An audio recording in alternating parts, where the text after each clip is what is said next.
Make sure you download the Woodward Sports app in the App Store and the Google Play Store today. Take Woodward Sports with you wherever you go and listen live on your phone or mobile device.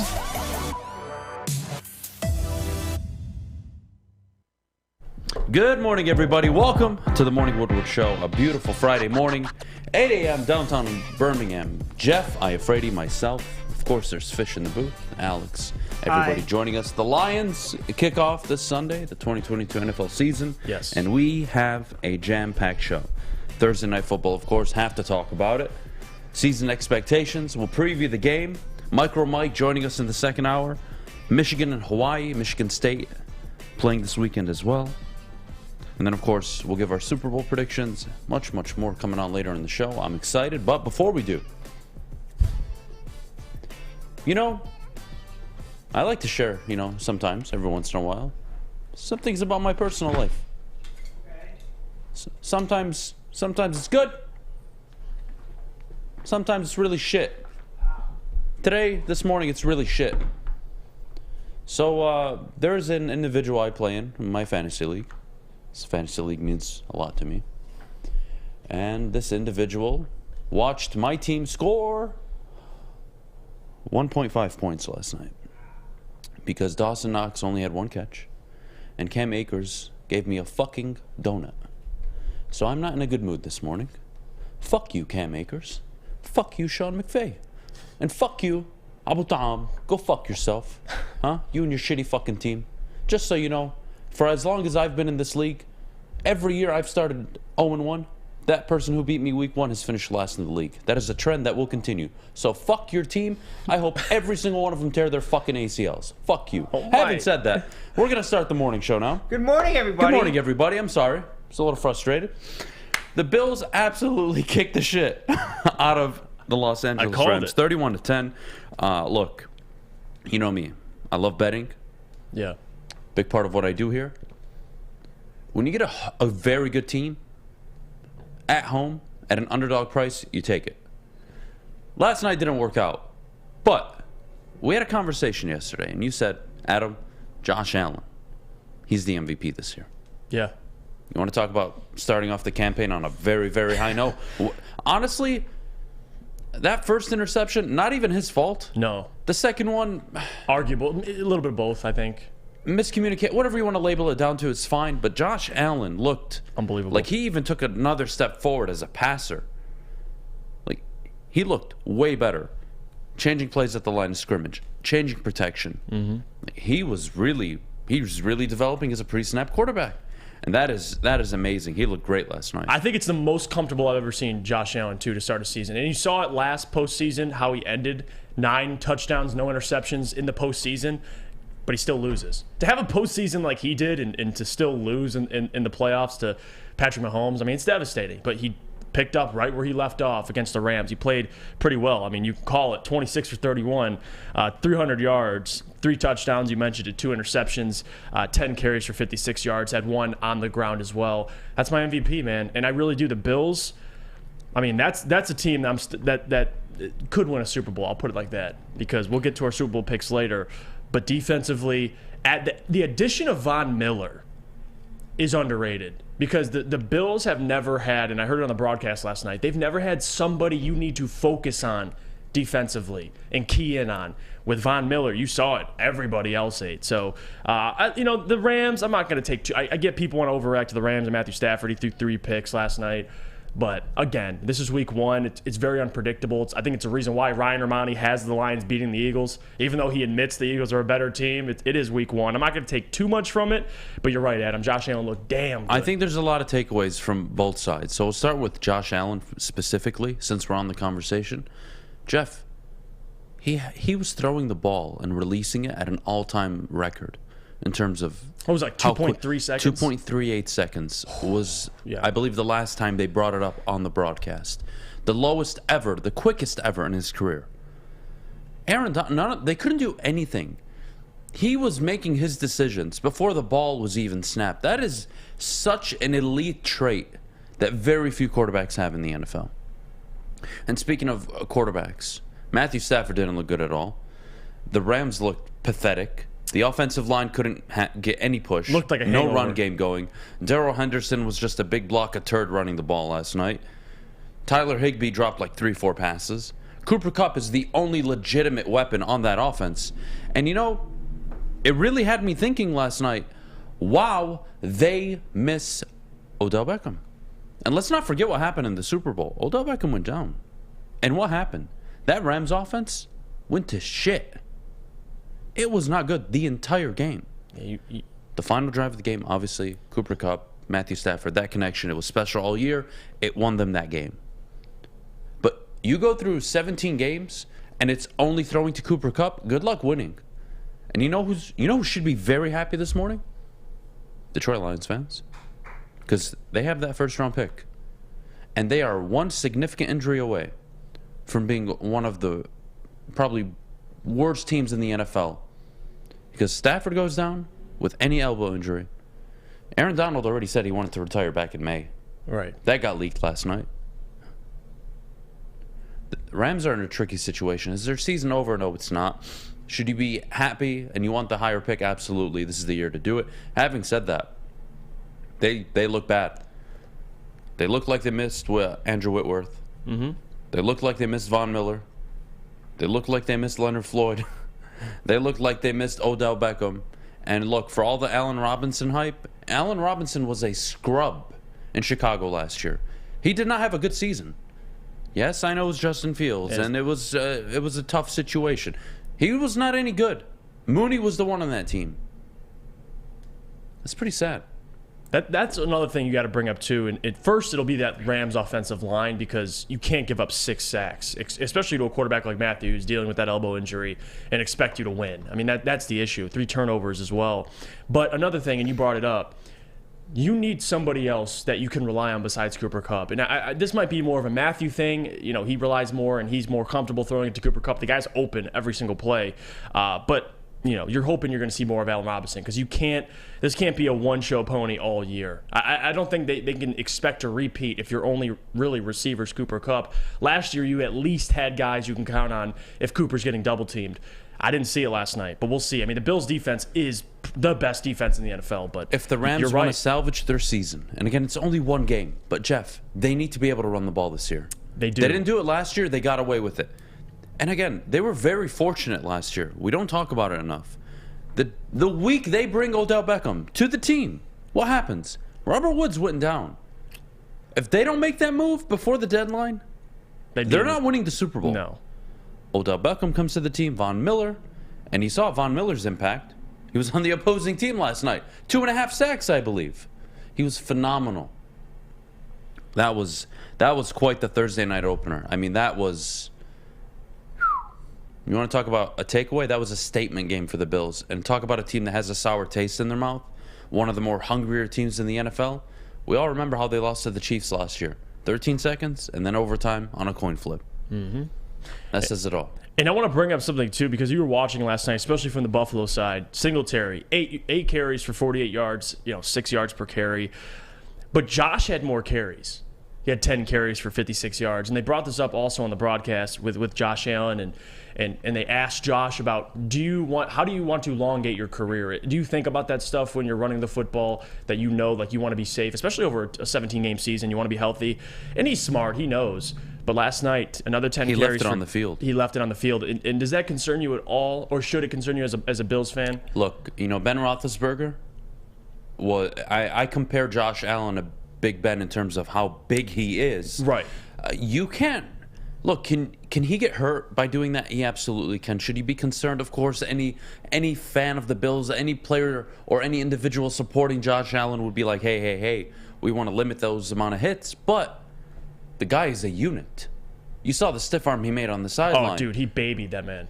Yeah, I mean, that was Derrick ridiculous. Henry does that, not a goddamn quarterback. Yeah, that was ridiculous. So, is it concerning? Yeah, you don't want to see him running that much, especially when they're up 21, 6 minutes left in the fourth quarter, and he's pulling it back from the running back and going for 12, 13 yards. Seems a bit unnecessary, but you know what? They're hungry. They're going to go at it, and you know what? I can respect a team that is playing hard to the last minute. I don't mind it at all. I think he's built to take all that punishment, and like we said, pre-snap, That's probably the best game I've seen from Josh Allen in his entire career, pre-snap.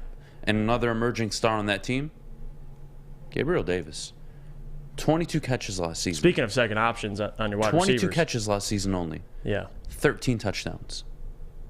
22 catches. He's a home run hitter. He was a red zone guy. Yeah. And what happened after? The playoffs came. 8, 231, 4 touchdowns. Everybody's high on him going into the season. What does he do game 1? Continues and picks off where he left up last year. Unbelievable. And one thing I got to give credit to is the Brian Daboll becoming head coach of the New York Giants. They promote Ken Dorsey, who was the quarterback coach of the Buffalo Bills last year. So their offense didn't miss a beat. And you talk about Josh Allen looks more comfortable. I got to give some credit to Kenny Dorsey because that offense. I got to give them credit for sticking to the run game too. Yeah, they're well-oiled. They ran Zach Moss. They ran Devin Singletary. Yeah. It's good execution. Good luck beating the Bills this year. You want to talk about the teams that you think will win 13, 14 games? I think there's only going to be one, and it's that team. You ready for Thanksgiving? I'm on vacation that day. Oh, man, I'm excited. Lions play this weekend, going up against the Eagles. We'll be live at the Brass Rail on Sunday for the NFL pregame show. Lots of great stuff to come. But when we get back, season expectations and what Lions fans and supporters can all expect from the team, not only this week, but for the remainder of the season. What can you rely on? What can't you? All that and much, much more. But before we do, Jeff, our good friends over at Big Boy. Yes, let me tell you about our friends at Big Boy. Because, guys, for a limited time only, they have the all-new burgers and loaded fries at Big Boy. Go check it out. They have the Slim Jim, and it's the Big Jim, and they have the chili cheeseburger, which is such a tease. Guess what else is new? The Bacon Blue. So how about upgrading those fries? Chili cheese fries, baked potato fries, or nacho fries.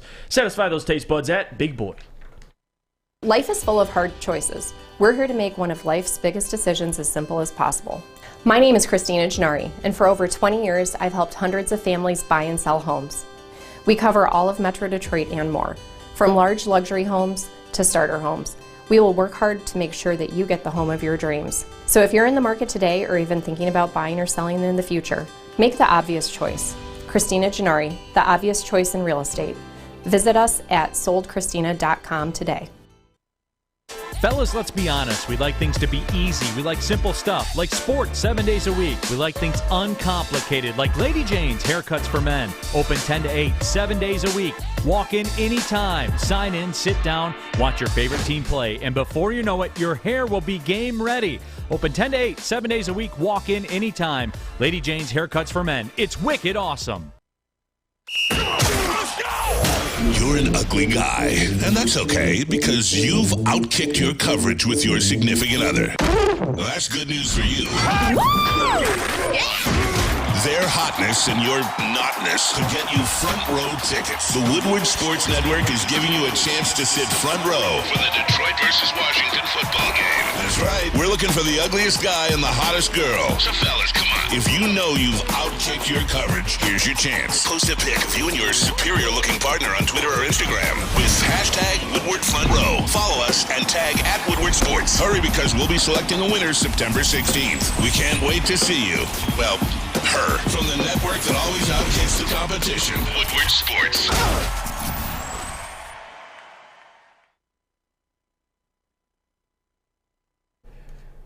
Jeff Iafrate here, and I'm going to tell you about our friends at Chili Peppers Tanning. Winter is upon us, so get down at Chili Peppers Tanning. Keep that tan on. Join the Pepper Club at Chili Peppers Tanning. You'll get all the best deals, plus they will beat all competitors by $5. Chili Peppers has the hottest bulbs, the hottest deals, and the darkest tans. 26 locations and more on the way. Chili Peppers Tan. Fish, I know you're a big fan of Chili Peppers Tan, buddy, but can we get the camera on Fish for a second? Dude, they'll hook you up. Okay. You could look like a... You're pale as fuck, man. Come out looking like a Guido, I know I'm pale as bleep. As bleep? God bless you, Fish. Never. What are you doing? Watching a game. That ball was out, though. Oh, by the way, guys, if you didn't notice, can I get the camera back on me real quick? So, Fish does our audio, but he also has a very bad habit of watching rugby or whatever the hell you call that stupid sport. Well, I've been watching the Euro basketball the past couple days, which you guys should watch. It's some great basketball. I have. Luka Doncic, baby. Yeah, some great. Giannis Antetokounmpo carrying Greece on his back. I love Doncic, Fish, man. Jokic. Fish, I want to live your life for one day. He's passionate. I just want to know what it feels like. Anyways, welcome back to the Morning Woodward Show, everybody. That was your daily dose of fish. Oh, man. Jeff? Boy, we have been working towards this moment since February. We have. The draft. The lead up to the draft, really. The draft. The after-draft reactions. Going into camp. Joint practices. Hard knocks. The preseason. Everything has led up to this moment. Season's here. The game starts Sunday.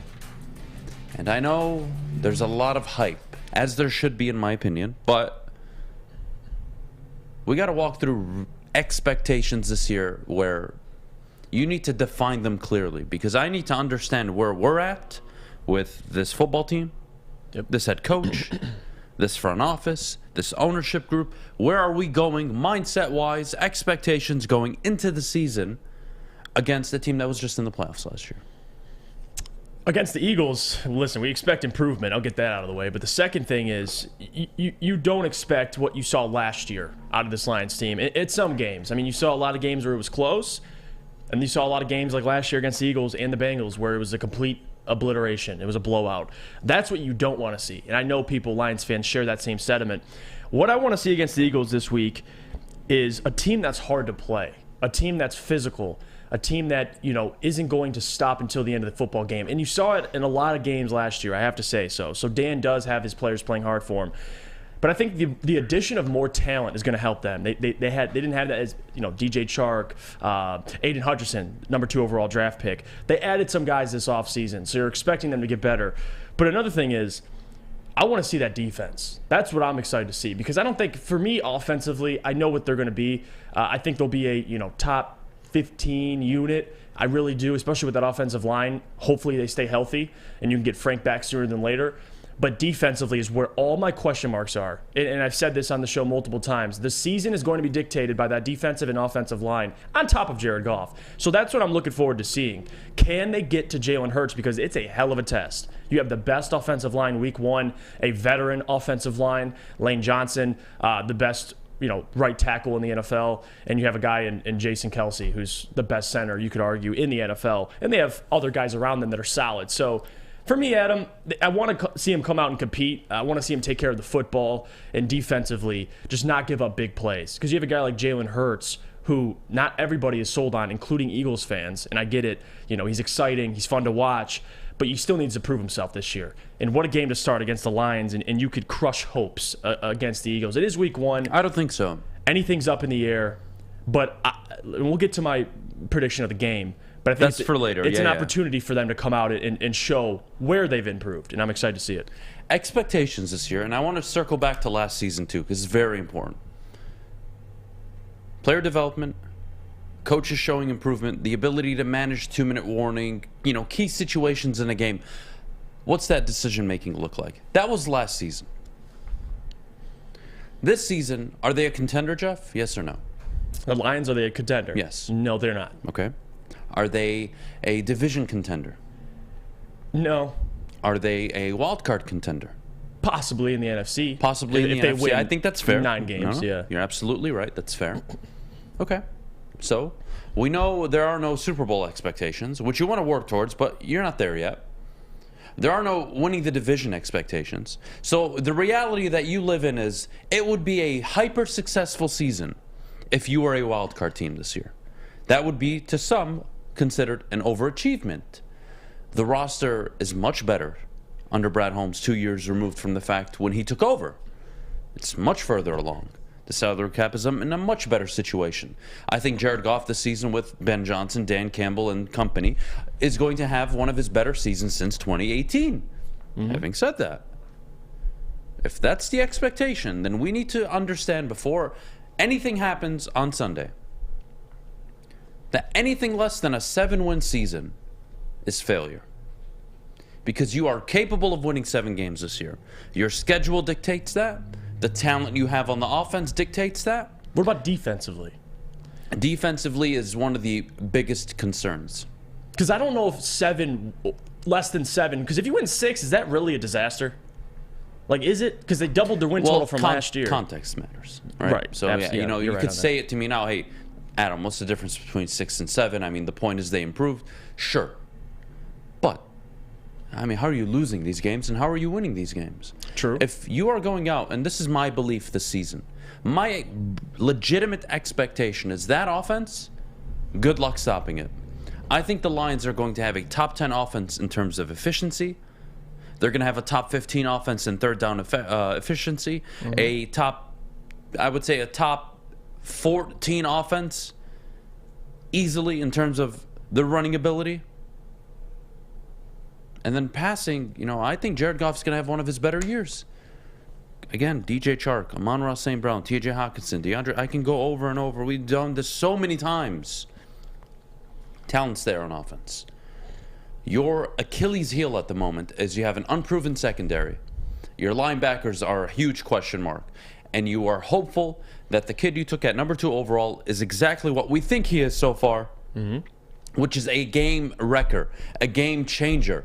A guy that in a few years jumps off the line of scrimmage like you saw last night with Von Miller, Aaron Donald. You want him to be elite, one of the elite of the elites in terms of pass rushing. And the defense, again, talent. And, a lot of preseason expectations are dictated on 3 things typically. Talent on the roster, of course, but also quarterback and head coach play. If you have Josh Allen on this team, hypothetically, right? Or Lamar, or Herbert, or Aaron Rodgers, it's a division contender, no, Jeff? It's not even a question. Yes or no? Yes. Right?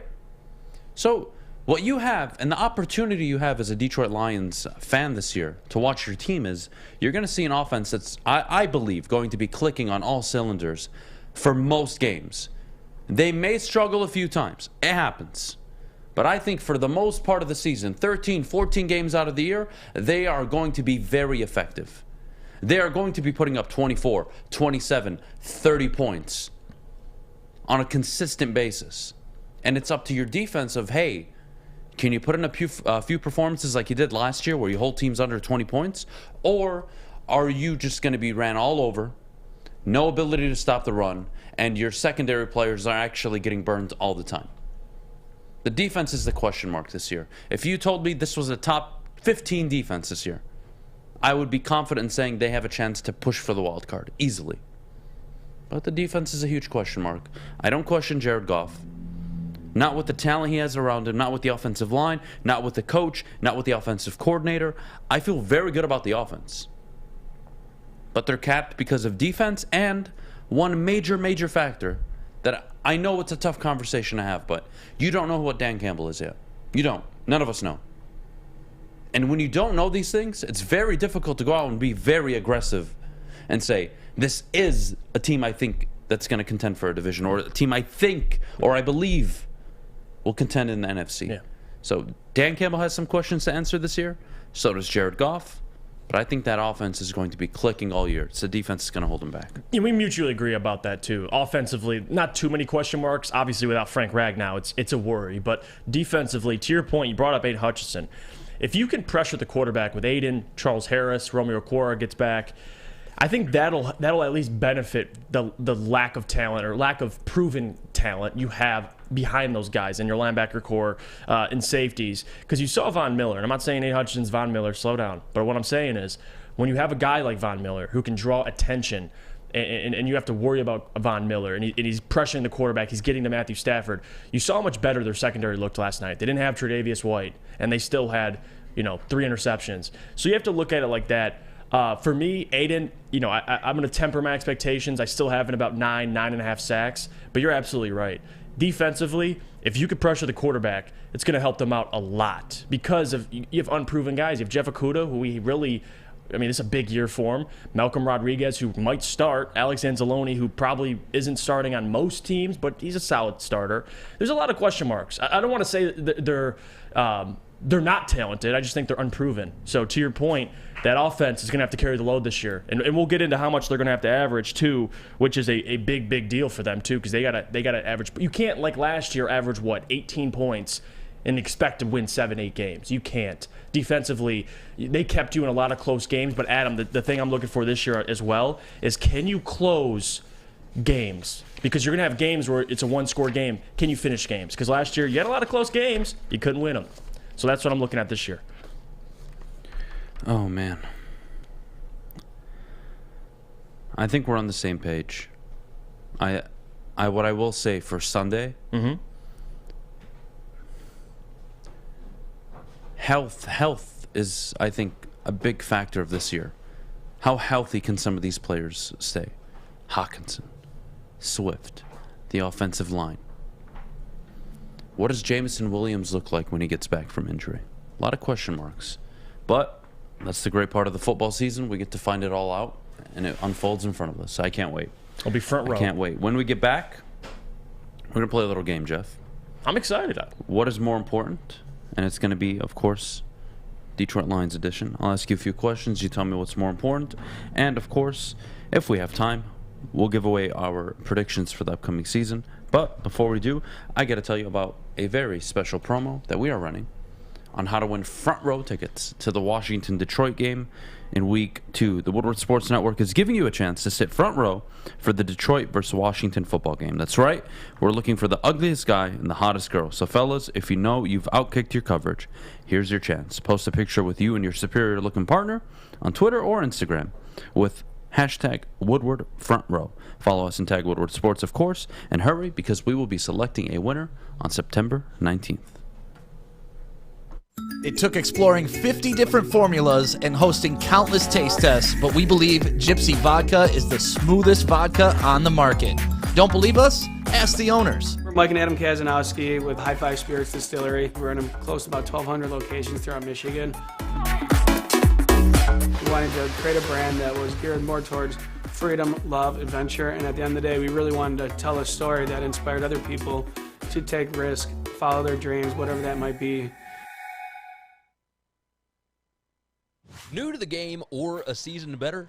OddsTrader.com has everything you need to make the right bet ahead of kickoff. Begin your handicapping journey with OddsTrader. Improve your edge by finding the best price on every game from sportsbooks in your backyard. Take advantage of the numerous sign-up bonus offers to pad your bankroll. Dive into key game statistics, player performance, and even account for the projected game day weather. Best of all, you can use the OddsTrader bet tracker to keep a log of your action. Welcome to OddsTrader, and best of luck. Woodward Avenue, the first paved road in America. Woodward Sports, the first sports network born in Detroit and made for Detroit. Are you interested in expanding your career and making a difference in your community? Academy Award is for professionals that have a passion with working for students in the K-8 department and more. For more information on how to apply, call us at 586-552-8010. We are the Academy Award. We have a fun game to play, and I'm very, very excited for it. Oh, boy. What is more important? All right, we'll do this Lions edition. A lot of things. So I'm going to ask you first, what is more important? The offense scores more than 24 points a game on average, or the defense gives up less than 135 yards a game on average? Got to be offense. Against the Eagles, I could argue it would be the rushing yards because you got to stop the run against the Eagles. But if you're talking for the season, I'm going to go with offense. You got to score more than 24 points with this defense. All right. What is more important for Sunday? Okay. The Lions win the turnover battle, or they win time of possession? Time of possession. Interesting. Because you can turn the ball over and your defense could still bail you out. Time of possession, I think, is very important because to keep that offense off the field, I and would not have only to agreed keep with your you. offense off the field, but to keep your defense off the field is super important. I would have agreed Yeah. if it wasn't the Eagles. Because the Eagles are going to be able to run the ball. They're going to have time. They're going to probably win the time possession. I think you can't make a mistake out there. You got to let Jalen Hurts, that offense, whether it's a fumble, interception, let them make the mistakes. I think you have much better odds if you win the turnover battle, in my opinion. But on to the next one. What is more important this year? Dan Campbell wins more than 6 games, or he loses less than 3 games on less second field goals? You said win at least 6 games? At least 6 games. Or lose less than 3 games by last second field You said goals. lose less than 3 games. Yeah. So they're beating teams. I'm just saying. They've lost many times on a last second field goal. I'm going to say win fun. at least 6 games. I think that's the most important thing for Dan. He's got to double his win total at least. To at least prove he's a coach. So I'll go with that. Got to double your win total. All right, what is more important to this offense? The offensive line staying healthy or the backfield staying healthy? Offensive line. No question. It doesn't. In DeAndre Swift, this isn't a diss at DeAndre Swift, but you saw last year, even without Frank Ragnow, Craig Reynolds 100 yards he had in his debut. So they can run the football no matter who's back there. It's up to those guys up front, those big guys up front, and they got to stay healthy. So I'm going to go with that offensive line. That's why we're so worried Frank's out. Well, just so everybody in the chat knows, because you guys are talking out of your ass, the Lions gave up 135 yards on the ground last year a game. Yeah. Exactly. It's a ton. Exactly 135 yards a game. Yeah. That needs to be that needs to go down tremendously. 4.4 yards a carry. Having said that, moving on. What is more important this season? The Lions finish with the top 10 pick, or the Lions just miss out on the wild card? Oh, just miss out on the wild card for me, because I think that would mean more for not only the culture they're building. We talk about you got to win to build culture. If you just miss out on a wild card spot, imagine Dan Campbell preaching to the team afterwards, like where they could be after. If you have a top 10 pick this year, like unless Jared Goff's injured, I don't really have anything to say to that. So I'm gonna go with just missing the wild card spot. Did I not mention that? Did I make a mistake here? You didn't say rushing. You just said yards. I heard. No, you said rushing. You said rushing. Did I not say rushing? I apologize if I didn't, but I'm pretty sure I did. Yes, guys, this is rushing yards, by the way. Did I miss it? I mean, maybe I was reading the sheet, but I'm pretty sure you said rush. It doesn't matter. Regardless. I knew what you meant. Rushing Moving yards. on. Yeah. Moving on. What is more important this season? Last one. Amon-Ra St. Brown or TJ Hawkinson being your leading pass receiver?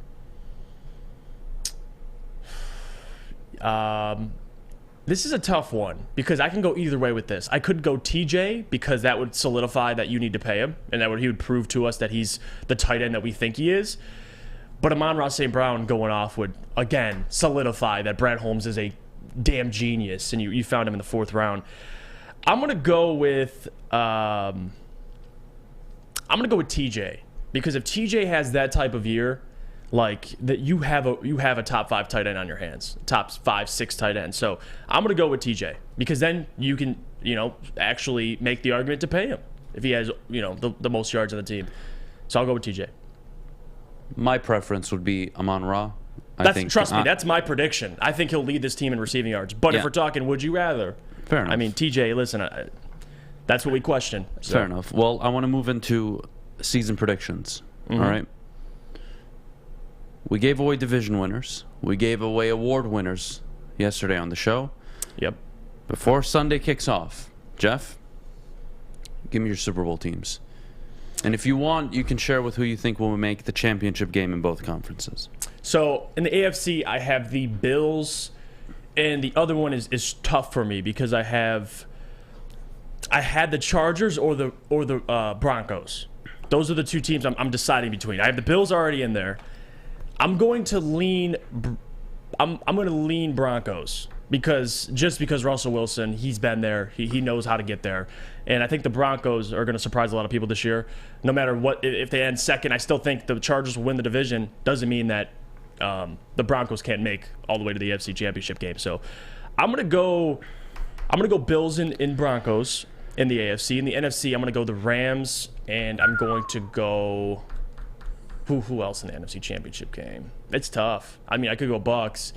I'm going to go Bucks because I can't count out Tom Brady. So I'll go Bucks and Rams in the NFC Championship game, and I think the Rams beat the Bucks. So you got Bills and Rams. So we're watching last night's ass whooping again. I don't know if it'll be an ass whooping, but we are watching a rematch. You're right. All right. I don't think you're gonna like mine. You want me to start AFC or NFC? Your pick. Do AFC. All right. I've got the Bills in there. That is a lock. The Bills will be in the AFC Championship game, and they will be playing the Baltimore Ravens. And they will beat the Baltimore Ravens, and they will go to the Super Bowl. And in the NFC, it will be the Minnesota Vikings versus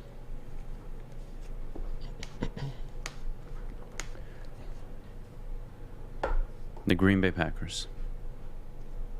I don't think the Rams, as of right now, it could probably change, especially after last night. They need wide receiver help. Again, it could be just the Bills' defense is really set up to stop them. Who knows? Maybe they need to get their running game going. It could be early. Repeating in the NFL is very, very difficult. I think the Packers and Vikings really are probably two of the best 4 teams in the NFC. You have the Bucks and then presumably the Rams. I don't think the Cardinals are going anywhere. I don't think the Eagles are a Super Bowl roster. I don't think they have a Super Bowl coach, let alone a Super Bowl quarterback. I'm not a big fan of the Cowboys. So the NFC you go to the NFC South, the Bucks, Brady. I mean, I don't know how that whole situation is going to play out. Todd Bowles, first-year coach. We'll see how that works. So you got the Vikings. I've got the Vikings and the Packers in the NFC Championship game. Adam. I've got the Vikings in the Super Bowl. How, and I get, listen, if anybody I know, you're the biggest Aaron Rodgers critic. And rightfully so, we all are, as you should be. But you're telling me Aaron Rodgers, with that goddamn receiver core, is going to the NFC Championship. 2 rookies. In the NFC, yes. 2 rookies. I know. In the that NFC. Aaron Rodgers just called out weeks ago for not being able to catch the damn football. In the NFC. Who is a threat in the NFC? Let's put the Rams on. I would say put the Rams on the side. I would say other than the Rams, the Bucks have 3 new starting offensive linemen. The Bucks return a very good defense. That is very true. Very good wide receiver. Chris Godwin coming off an ACL injury. Mike Evans, who for 7 straight years to start his career has always had 1,000 yards. Never really been injury prone outside of a few weeks that he's missed. Right. Very consistent, but no Rob Gronkowski. And no veteran offensive line. The backfield, Leonard Fournette, you're going to rely on him again for a whole year? Got him in the Super Bowl. I'm not a fan of the Bucks. I'm not a fan of the Bucks this year. I get that. Yeah, they have Tom Brady, all the respect in the world. No. Look at the NFC.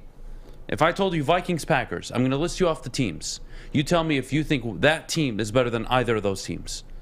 Eagles? Yeah. Eagles are better than Packers and the Vikings. Oh, no. Oh, yeah, they are. Yeah, they are. Really? Yeah. As a roster, yeah. The only question I have about the Eagles is Packers the quarterback. have a top 5 defense. Vikings will have a top 5 offense. And the Eagles will have a top, 5 defense? Top 6 defense? They do. They overachieved last year. No, they overachieved. Look at their defense. They have a top 5 defensive line, and look at that secondary they have. You're telling me, okay, top 7. Okay, not top 5, top 7. They're going to be in that conversation. And offensively, the best O-line in football, that receiver core, Dallas Goedert, the only question I have on this Eagles roster is the quarterback. That's it. Nothing else. With the Packers, I have a question about what's around Aaron. I mean, defensively, you're right. They're very good defensively. But offensively, you're going to rely on that run game? You're going to rely on Romeo Doubs? You're going to rely on Christian Aaron Watson? Jones and A.J. Dillon, yeah, I'm confident in. Am I confident in Aaron Rodgers to make more out of some? Again, look at the NFC, man. Who is it? It's not clearly defined. And you have the agree Niners. with you. Everybody likes the Niners. Everybody likes the Cardinals, the Rams, the Bucks, the Saints, the Eagles, the Cowboys. Yeah, okay. Okay.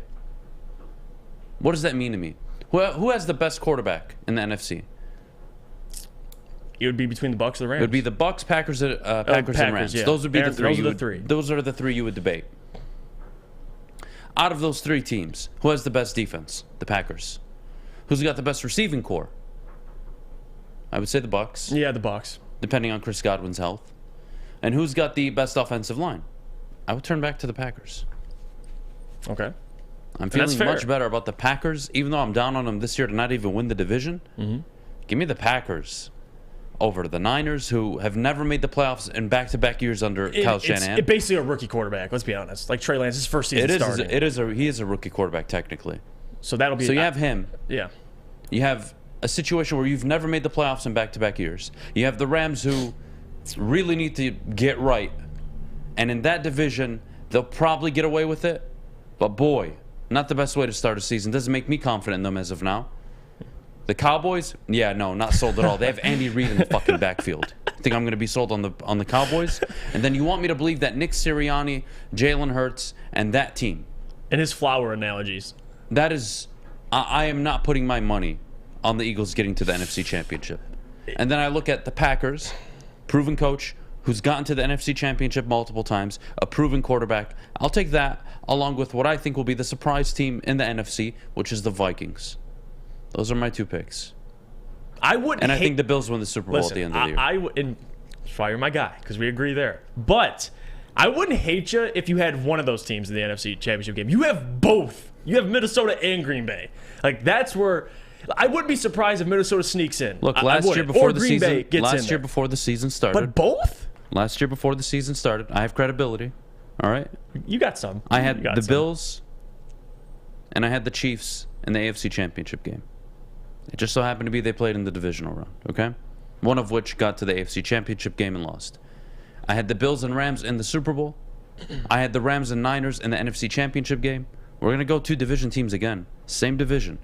I think the Packers will be the wild card team. I think the pressure of not having to play at home is probably what's going to help them. I'm not worried about them traveling to Philly, traveling to Tampa Bay. Am I really worried about that? No. Now, is the wide receiver core really concerning? It absolutely is. But they have all season to work on it. They have all season. Right.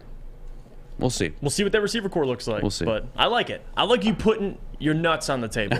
I do. If that's what you want to define it as, be my guest. But Vikings will be underwhelming even for a first-year head coach. Yeah, that's very interesting, guys. I want to know, like, you guys justify to me why you wouldn't be high on the Vikings. I would like to know. Genuinely. I mean this. I think genuinely. Most people, if I'm playing devil's advocate, would say Kirk Cousins. Because of Kirk Cousins. In postseason.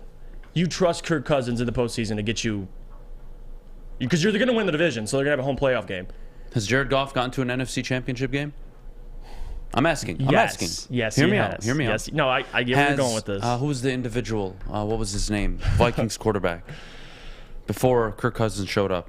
The Stephon Diggs throw. Who was their quarterback? What was his name? Case Keenum. Case Keenum. He did get there, too. Did he not get to an NFC Championship game? He did get there, too. Did Jimmy G last year not get to an NFC Championship game? He did, too. But coaching, I think this is all dependent on Kevin O'Connell.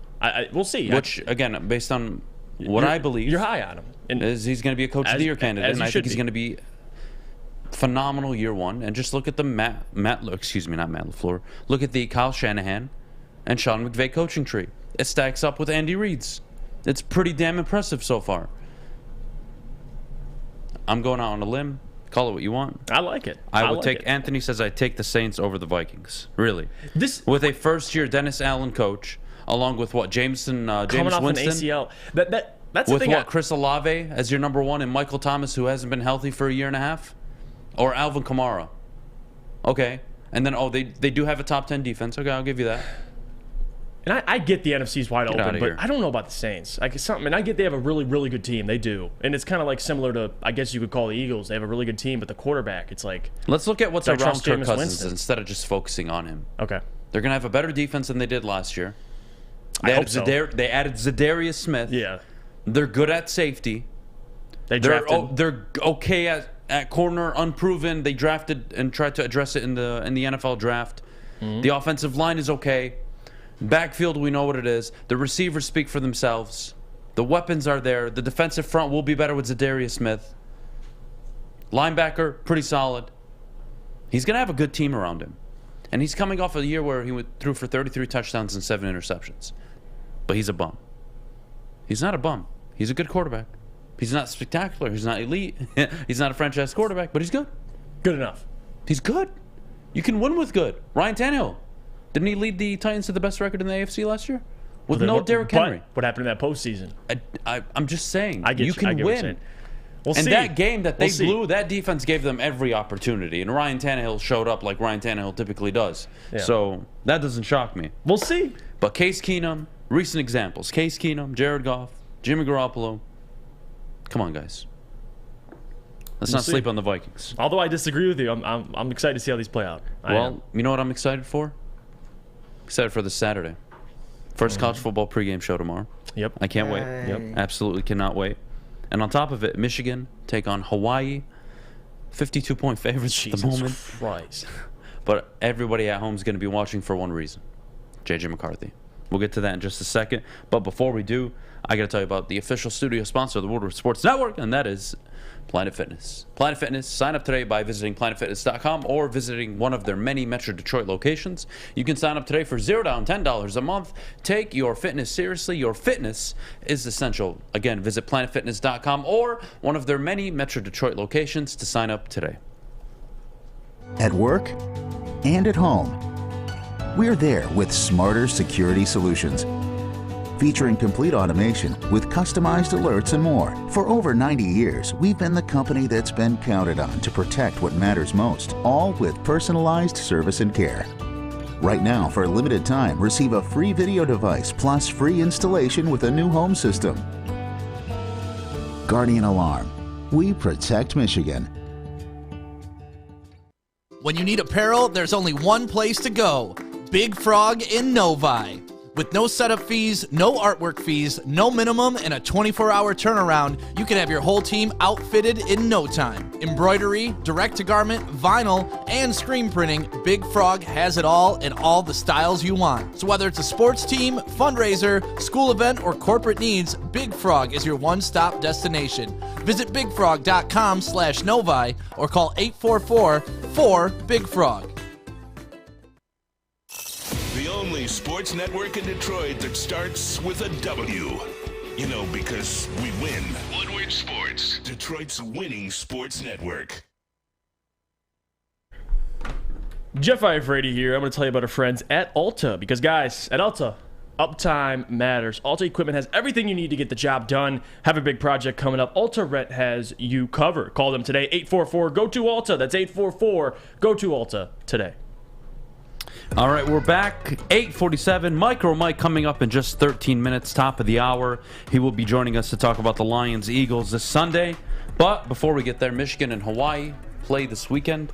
J.J. McCarthy makes his first official start for the Maize and Blue on Saturday.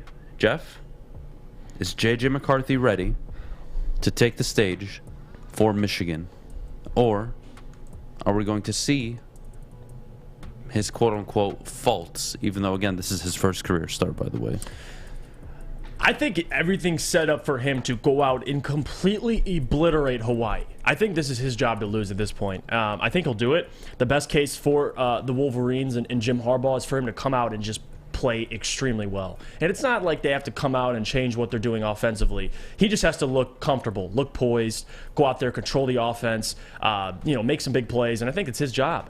I'm curious about, and it's not really about if they'll win, because they're going to win by a lot, by the way. Hawaii got blown out both times at home, and now they're going on the road to the Big House.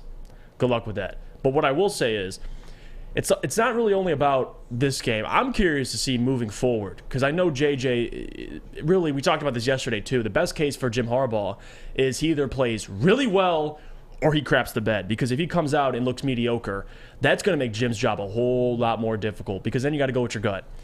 Are you going to stick with JJ for the rest of the season? Because let's be honest, Michigan has really a 2-game, maybe 3-game regular season. 3-game if you want to include the Big Ten championship game. But if he can beat Hawaii, that's not really where it ends. It's next week at UConn. It's following it up with consistent performances from JJ. I'm not too worried about Hawaii. I'm looking forward to seeing what happens when you're up by 50. I mean, does Cade come in the game? Is Cade on the bench? Does Cade see the field for the rest of the season? Do you see Cade at all if JJ wins this job? That's what I'm looking for. I'm kind of looking past this game, to be honest with you. I think Michigan's going to come out. Cade's going to look comfortable and completely just pick apart this defense. Cade? I mean, they're going to put... JJ, excuse me. He'll put up, what, 50? What are they favorited by? I see they're right here. 52-point favorites. Jesus. All right, well, yeah. And they might cover that in the first half. They might. I mean, defensively, too. It's like they even might score points defensively. But, yeah, I'm going to be watching JJ. I think he'll look good. I think he'll pick apart this defense. But, Adam, I'm looking forward to seeing what happens when they're up by 50. I really am. I love the drama. Is Cade going to get in the game, or is he out for the rest of the season? I don't know. Is he going to play even if JJ wins the job? If JJ wins the job, let's say he has a phenomenal first half, I think they play Bowman in the second half anyways, or in the late third, whole fourth quarter, if it's a blowout. There's no reason to play Cade. I think it's... So you think if JJ wins, or at least he plays really well, if he wins plays the job, really well, Cade's done? I don't think Cade is done. You never know what can happen, right? If he's healthy. JJ stays healthy the rest of the season. I think the conversation we need to have is, how many games did Michigan play last year where Cade McNamara struggled the entire game and they kept him in. They never pulled the job. So we need to understand this going into J.J. McCarthy's reign of Michigan. Hey, this is his first year starting. This literally is his first game. And we're going to use this week, next week, and the Maryland game as a tune-up for Iowa. Granted, Iowa looked like complete butt cheeks in the first game of the season, but that's a whole different conversation. J.J. McCarthy needs to get ready for Big Ten football. There were many games last season where they were tight, low scoring, and Michigan were able to pull away at the end. Some of which, Cade McNamara made some plays, like the 2-yard underneath route to Eric All that went to the house against Penn State. I'm sure we all remember that. So how patient should you be with J.J. McCarthy is my question. Because what you absolutely don't want is any question of who the starting quarterback is.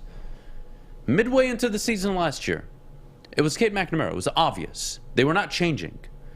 Yes, including me, wanted to see more of JJ. But after that Michigan State game, they continued to win. And when you win, nobody can really question you. And they beat Ohio State. Now, the question that we have with JJ and the hopes you have for him is that he takes your program from here to the next level. And he allows you to recruit at an even higher level, given you have success with a dynamic quarterback at an elite program, which Michigan is. I brought up the Dabo Swinney comparison for a reason. If J.J. McCarthy plays the rest of the year, Jeff, hypothetical, okay? Stay with me. Let's say 11-1. They lose to Ohio State. They run the rest of the table. J.J.'s returning next year. He'll be one of the Heisman favorites. And if he's starting every game for the whole year and they go 11-1, he's probably playing at a really good level. Yeah. So I'm not too worried about that. That allows Michigan so much flexibility in the future. So much optimism going into their future. But look at the weapons they have, man. Donovan Edwards. Blake Corum. Electric in the backfield. Ronnie Bell. Andrew Anthony. Roman Wilson. Eric All. They have pieces to cause problems in the Big Ten. They shouldn't be winning games 17-13, 17-14 like they did last year at home or on the road against certain Big Ten teams. It's unnecessary, not needed. Is the defense going to be as elite as it was last year? Who knows? So far, good start, even though it's Colorado State, but they looked really good. I believe 7 total team sacks. The question we have is, can J.J. McCarthy take that next step that Cade McNamara clearly hasn't taken? Can Cade come in and win you 10, 11 games? Yeah. But is he going to win you those games, or he's just going to be the quarterback that's starting and getting those wins? That's the conversation we've been having for over a year and a half. And I think this is the perfect time, too, because you have Hawaii, UConn, and Maryland before you go to Iowa. And I know Iowa isn't very good offensively, but what it is it's a test. And if JJ wins this job, you're going to be traveling to Iowa. And I think that's really the only game I'm looking at for, you know, the biggest, I guess, experience for him, the most experience. Because if you beat Hawaii, it's like, okay, you whooped Hawaii. Does that mean JJ is unquestionably the starting quarterback at this point? Yes. But if you go to Iowa, you beat Iowa, you play Penn State 2 weeks after that, those are the games I'm going to be watching for JJ. Because you talked about it running the table. I got to see it. Because that's the thing, and that's what's frustrated me so much is JJ, this is really his first, you know, if he wins the job, assuming he does, his first season going and playing in these big games and having a lot of pressure on his shoulders. So, I mean, Hawaii, listen, you're going to watch, you're going to be tuning in to see how he plays, but I'm looking past that. I really am. I'm curious to see how he looks at Iowa and when he plays Penn State, because those games are going to, I think, separate the two. Beating Hawaii and whooping Hawaii's ass, to me, doesn't really, I mean, yes, it proves he's very talented, but I'm looking at the bigger games for him because he needs reps, and it's a perfect 3 games before the Iowa game. So I think he can get tuned up for these next 3 games. You can cruise to victory, and then you got some good big games coming up after that. So I think it's good experience for him, and I'm excited. And Michigan fans should be excited as well. Yeah, look, again, we all know what Michigan's schedule this year is. They have 8 home games. We all know they were going to start 4-0, whether Moses, myself, Jeff, Kate, or JJ were starting. All right, we're all on the same page. Great. They were going to start 4-0 no matter what. Okay, cool. Give JJ the reps. That's what he needs. Cade McNamara is the more experienced quarterback. I don't think anybody can argue that. Nobody can argue against it. But now it's time to get JJ reps in the hopes that he can take you to that next level. And that presumably, you believe that this year in Columbus, hosting Michigan State, that you're going to need more than what you got out of Cade in both of those games. And yes, may I remind you that 3 first-half possessions against Michigan State ended up in field goals because of overthrows, underthrown balls, overthrown balls, and poor decision-making by Cade McNamara. But we only talk about the fumble, but that's fine. Or we don't want to talk about the fourth quarter where he overthrew 2 balls that would have been touchdowns as well. But hey, we're going to let it go. It's all good. I know. The freshman cost you the game. Fair enough. Having said that, MicroMike coming up in a few minutes. I'm excited. But before we go, Jeff, I got to tell you about the official drink of the summer, and that is the Mulligan. Whether you're on the golf course, whether you're watching Thursday Night Football last night, you're barbecuing with the boys, you're having a good time, or you're like me and you're watching Cam Akers absolutely fuck you, well, the absolute drink for you is the Mulligan. 8% alcohol, iced tea, lemonade, gypsy, vodka mixed. It is a delicious drink. Definitely helps you get over the fact that your freaking starting running back got you 0 points, but hey, at least you're having a good drink, right? The Mulligan. All I can ask of all of you is please drink responsibly. For a limited time only, all new burgers and loaded fries at Big Boy. It's not a Slim Jim, it's the Big Jim.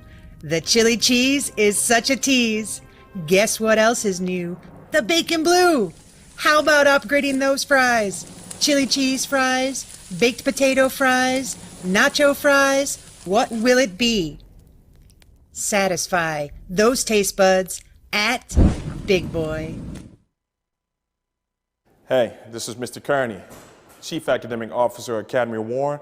I want to welcome you to the brand new field house. The state-of-the-art facility has a regulation basketball court, volleyball court, soccer field. It can be used for 7-on-7 football. Our K-8 academic features AM, PM, latchkey, small classroom sizes, Learning Street, futuristic media center, free breakfast and lunch, Houghton Mifflin curriculum, academic games, K-8 athletics, and more. Enroll today at academywarren.net.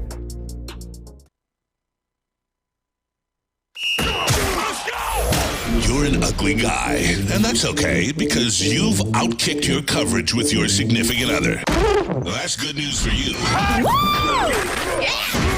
Their hotness and your notness could get you front row tickets. The Woodward Sports Network is giving you a chance to sit front row for the Detroit versus Washington football game. That's right. We're looking for the ugliest guy and the hottest girl. So fellas, come on. If you know you've outkicked your coverage, here's your chance. Post a pic of you and your superior-looking partner on Twitter or Instagram with hashtag Woodward Front Row. Follow us and tag at Woodward Sports. Hurry because we'll be selecting a winner September 16th. We can't wait to see you.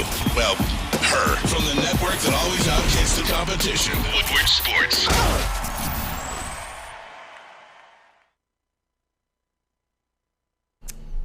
Get a free Woodward Sports t-shirt. That's right. Free Woodward Sports t-shirt all month long at Big Frog and Novi.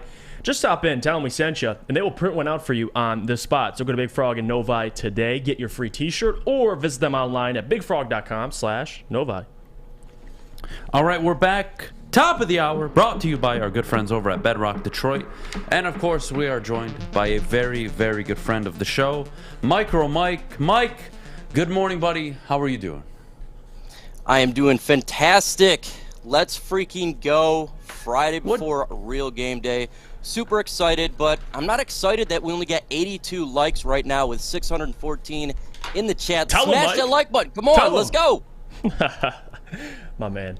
He's right, though. 600, we got 83 likes. Come on, smash the like button. Let's go. You know, Mike, before we get Lions into the play lines, Sunday. look, we got about 17 minutes, man. We got some time. I just got to ask you, you have kids, and, you know, every once in a while, I'm sure you deal with disappointment or frustration, or they do something you don't want them to do, and it's, you know, it's a tough dad moment for you. So could you offer me, as somebody who doesn't have any kids, advice on how the fuck I deal with Cam fucking Akers? Because I swear to fucking God, 0 points! Yeah. Fuck. Now, this is not the perfect advice for a father, but vodka. Vodka's really good. 5 o'clock. Thanks, Having Mike. that 5 o'clock vodka I'm gonna be an alcoholic. is exactly at all times. That's what it's all about. So when you're feeling down, drink that drink. You'll feel a little bit better.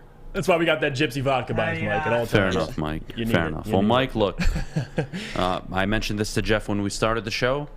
We've all been working towards this since February, leading up to the draft, all the mock drafts, all the rookie discussion, the draft, the post-draft reactions, camp, joint practices, hard knocks.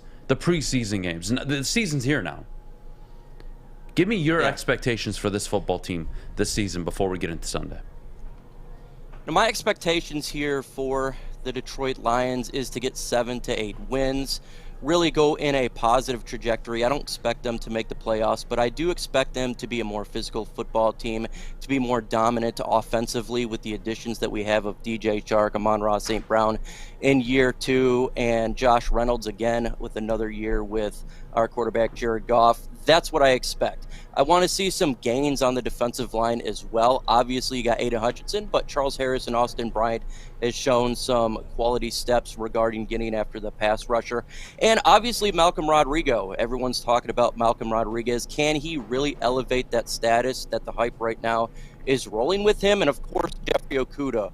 Can Okudah finally step up and be the guy we want him to be? Right now, he's showing some good improvement. So continue on that trajectory, and I'm really happy, with the direction of this football team this year. And Mike, we talk about both sides of the football. Offensively this year, we know that's going to be the driving force for this team. You read the reports, Vaitai on IR, Frank Ragnow is a questionable for the game. What should be the concern level for Lions fans heading into week 1 against the Eagles, especially already missing maybe 2 of your starters on the offensive line? It is concerning for sure not having your 2 starters in Frank Ragnow and Big V. Big V is not playing for, that's IR situation. Right now, Frank Ragnow, it's a questionable. But Frank Ragnow, it missed time last year. We do got a good backup in Evan Brown. He did a good job for Frank when he was missing last year. So I guess that alleviates some pain. But it's concerning when it's week 1 and we're already missing 2 guys. How in the world these guys were perfectly healthy before we start the regular season?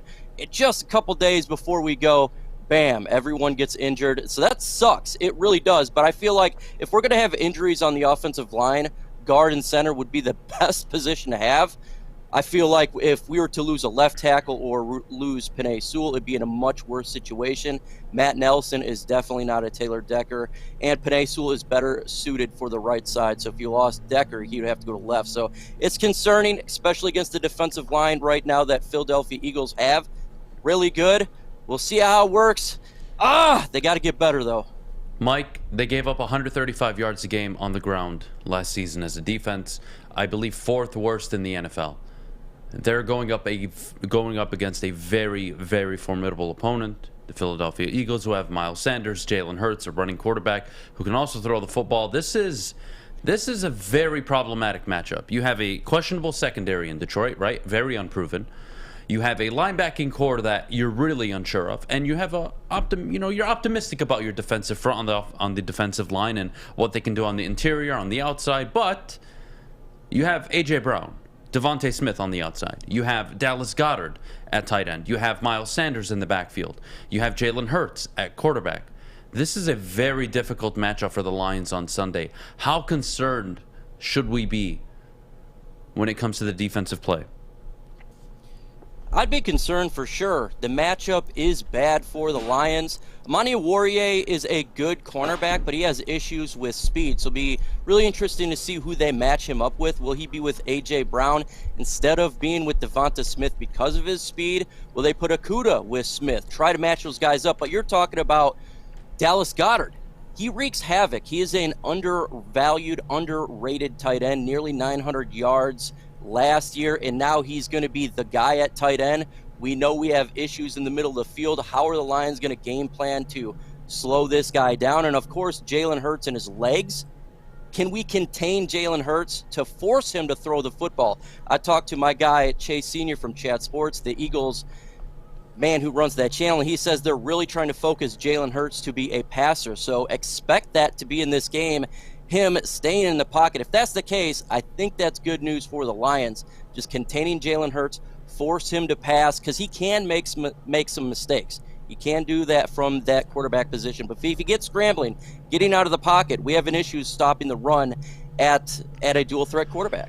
And you talked about it, him staying in the pocket and learning how to beat teams. I said this on the show too. I really believe where the Lions will ultimately go is not only dependent on Jared Goff, but it's dependent on that defensive line and that offensive line. And I want to ask you about that defensive line. New addition, Aiden Hutchinson. You have Charles Harris coming back after a career year.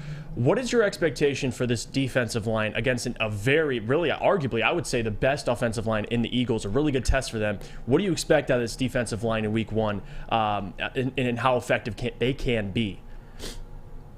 Really excited for this matchup here. This is going to tell, I believe, how the Lions season's going to go, because you're going against one of the best offensive lines in football. So if Aiden Hutchinson and Charles Harris can get some pressure and get some sacks, whoa, we may really have a defensive line here, because they're going against one of the best. I'm not too questioned regarding the edges. It's more, what is the interior of the defensive line going to do? Aleem McNeil, we got injuries with Pascal and Levi. Can they get some sort of pressure up the middle? Can they stop the run up the middle? I think we got good edges. Again, Austin Bryant, a really good player. He came on last year, and he showed it in preseason. This guy, we can rely on him as pass rush. So my concern is, what can they do in the middle there? What can be done to get some sort of pressure up the middle and stop the run? That's fair, Mike. That's fair. X-Factor players going into Sunday. I think on offense, Amon-Ra St. Brown has shown me over the last 7-8 games of the season last year, going into practice, joint practices, preseason games, all the footage we saw out of practice at Allen Park, he's unguardable. And he's going to be a problem this year. My question to you is, outside of Amon-Ra St. Brown, who do the Detroit Lions need most to produce on offense for you to feel confident about where this team is going this year?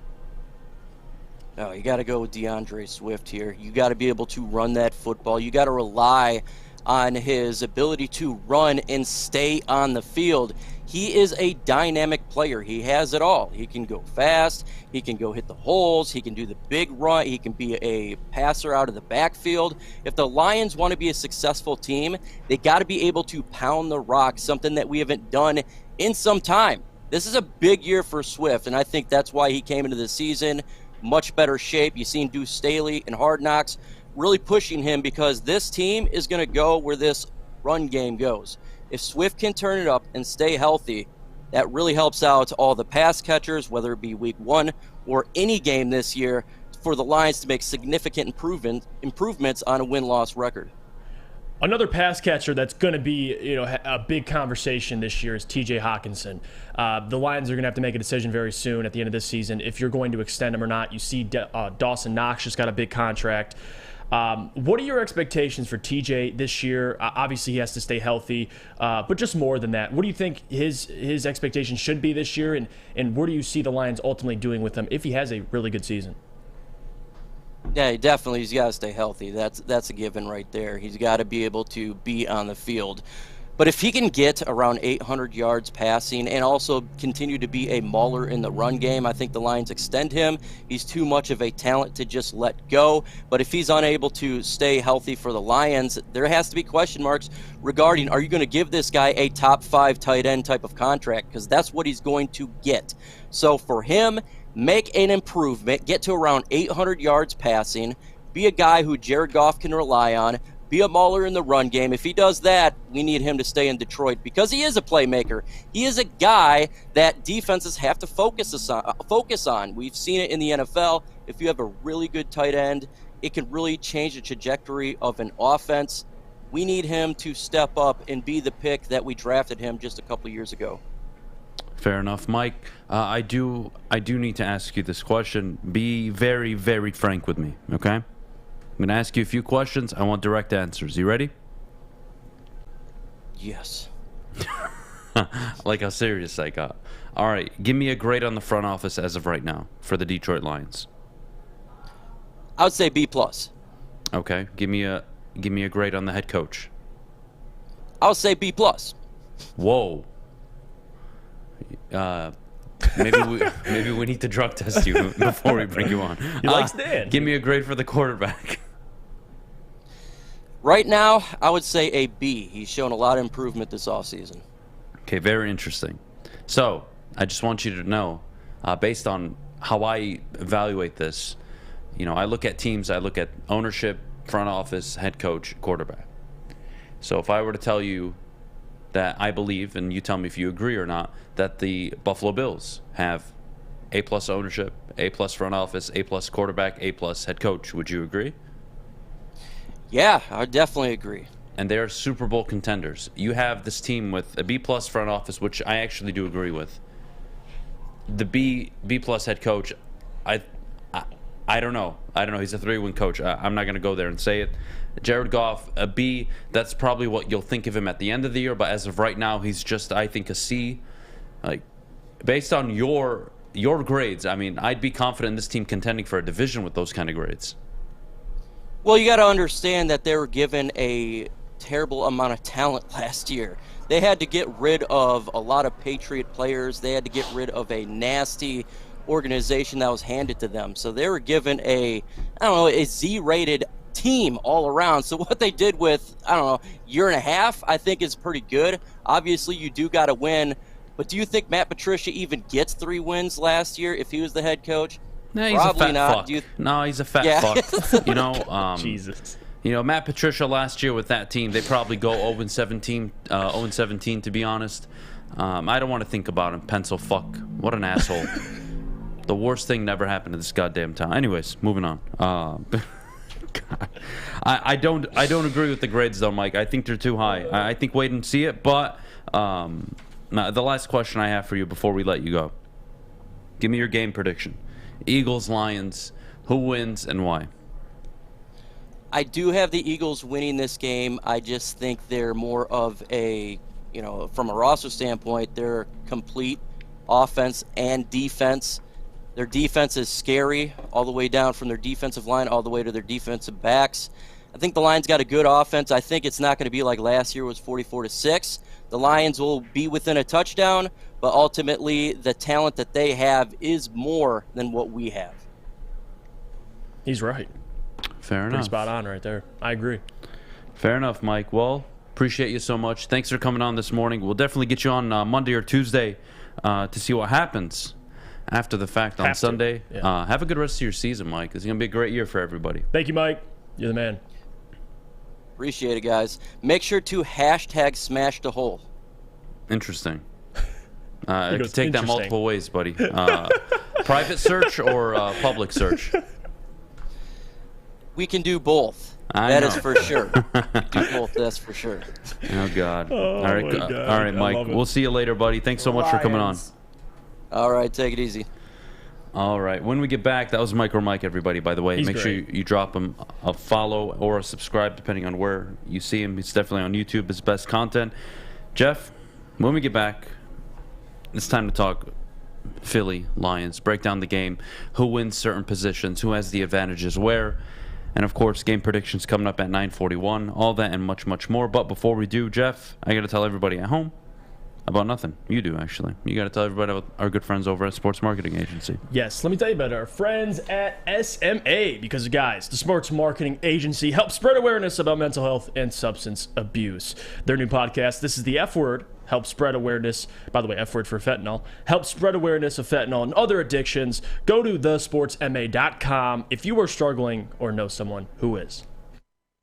Hi, my diamonds. It's Crystal with an X. You want to get hot and perfect like me? Here's my super easy routine. Drink at least a gallon of water before you wake up. Attach a weight to everything in your house. Hello? Sell your car and just sprint everywhere. Scream when you exhale. Don't follow Crystal with an X. Do your own thing at Planet Fitness with tons of equipment and free fitness training in our clean and spacious clubs. Join now for just $10 a month and cancel anytime. Detroit's downtown summer playground is back. Open all summer long, the Monroe Street Midway. Enjoy roller skating, free Wi-Fi, food trucks, art installations, and so much more. Don't forget to take advantage of the basketball court, putt-putt, and, of course, family programming all summer long. All art installations are done by Detroit artists, and it's a fun, safe event from people 1 to 100. Go to deckedoutdetroit.com.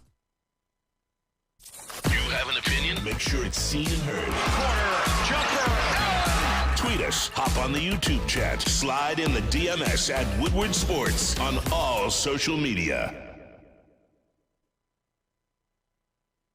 If you want to look like Josh Allen last night, go over to Fulling Warehouse in Hamtramck. It's the home of the original football bowling game. 2 to play for $12. Or you could get some friends. Go up there. You could get $120 for a lane reservation for up to 10 people. They also have the $2 mystery beer machine in full bar. Go check it out. FullingWarehouse.com for more information.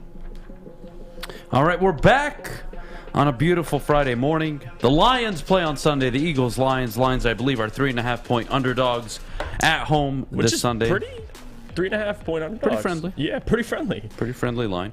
Let's get into the game, Jeff. We'll start with the head coach.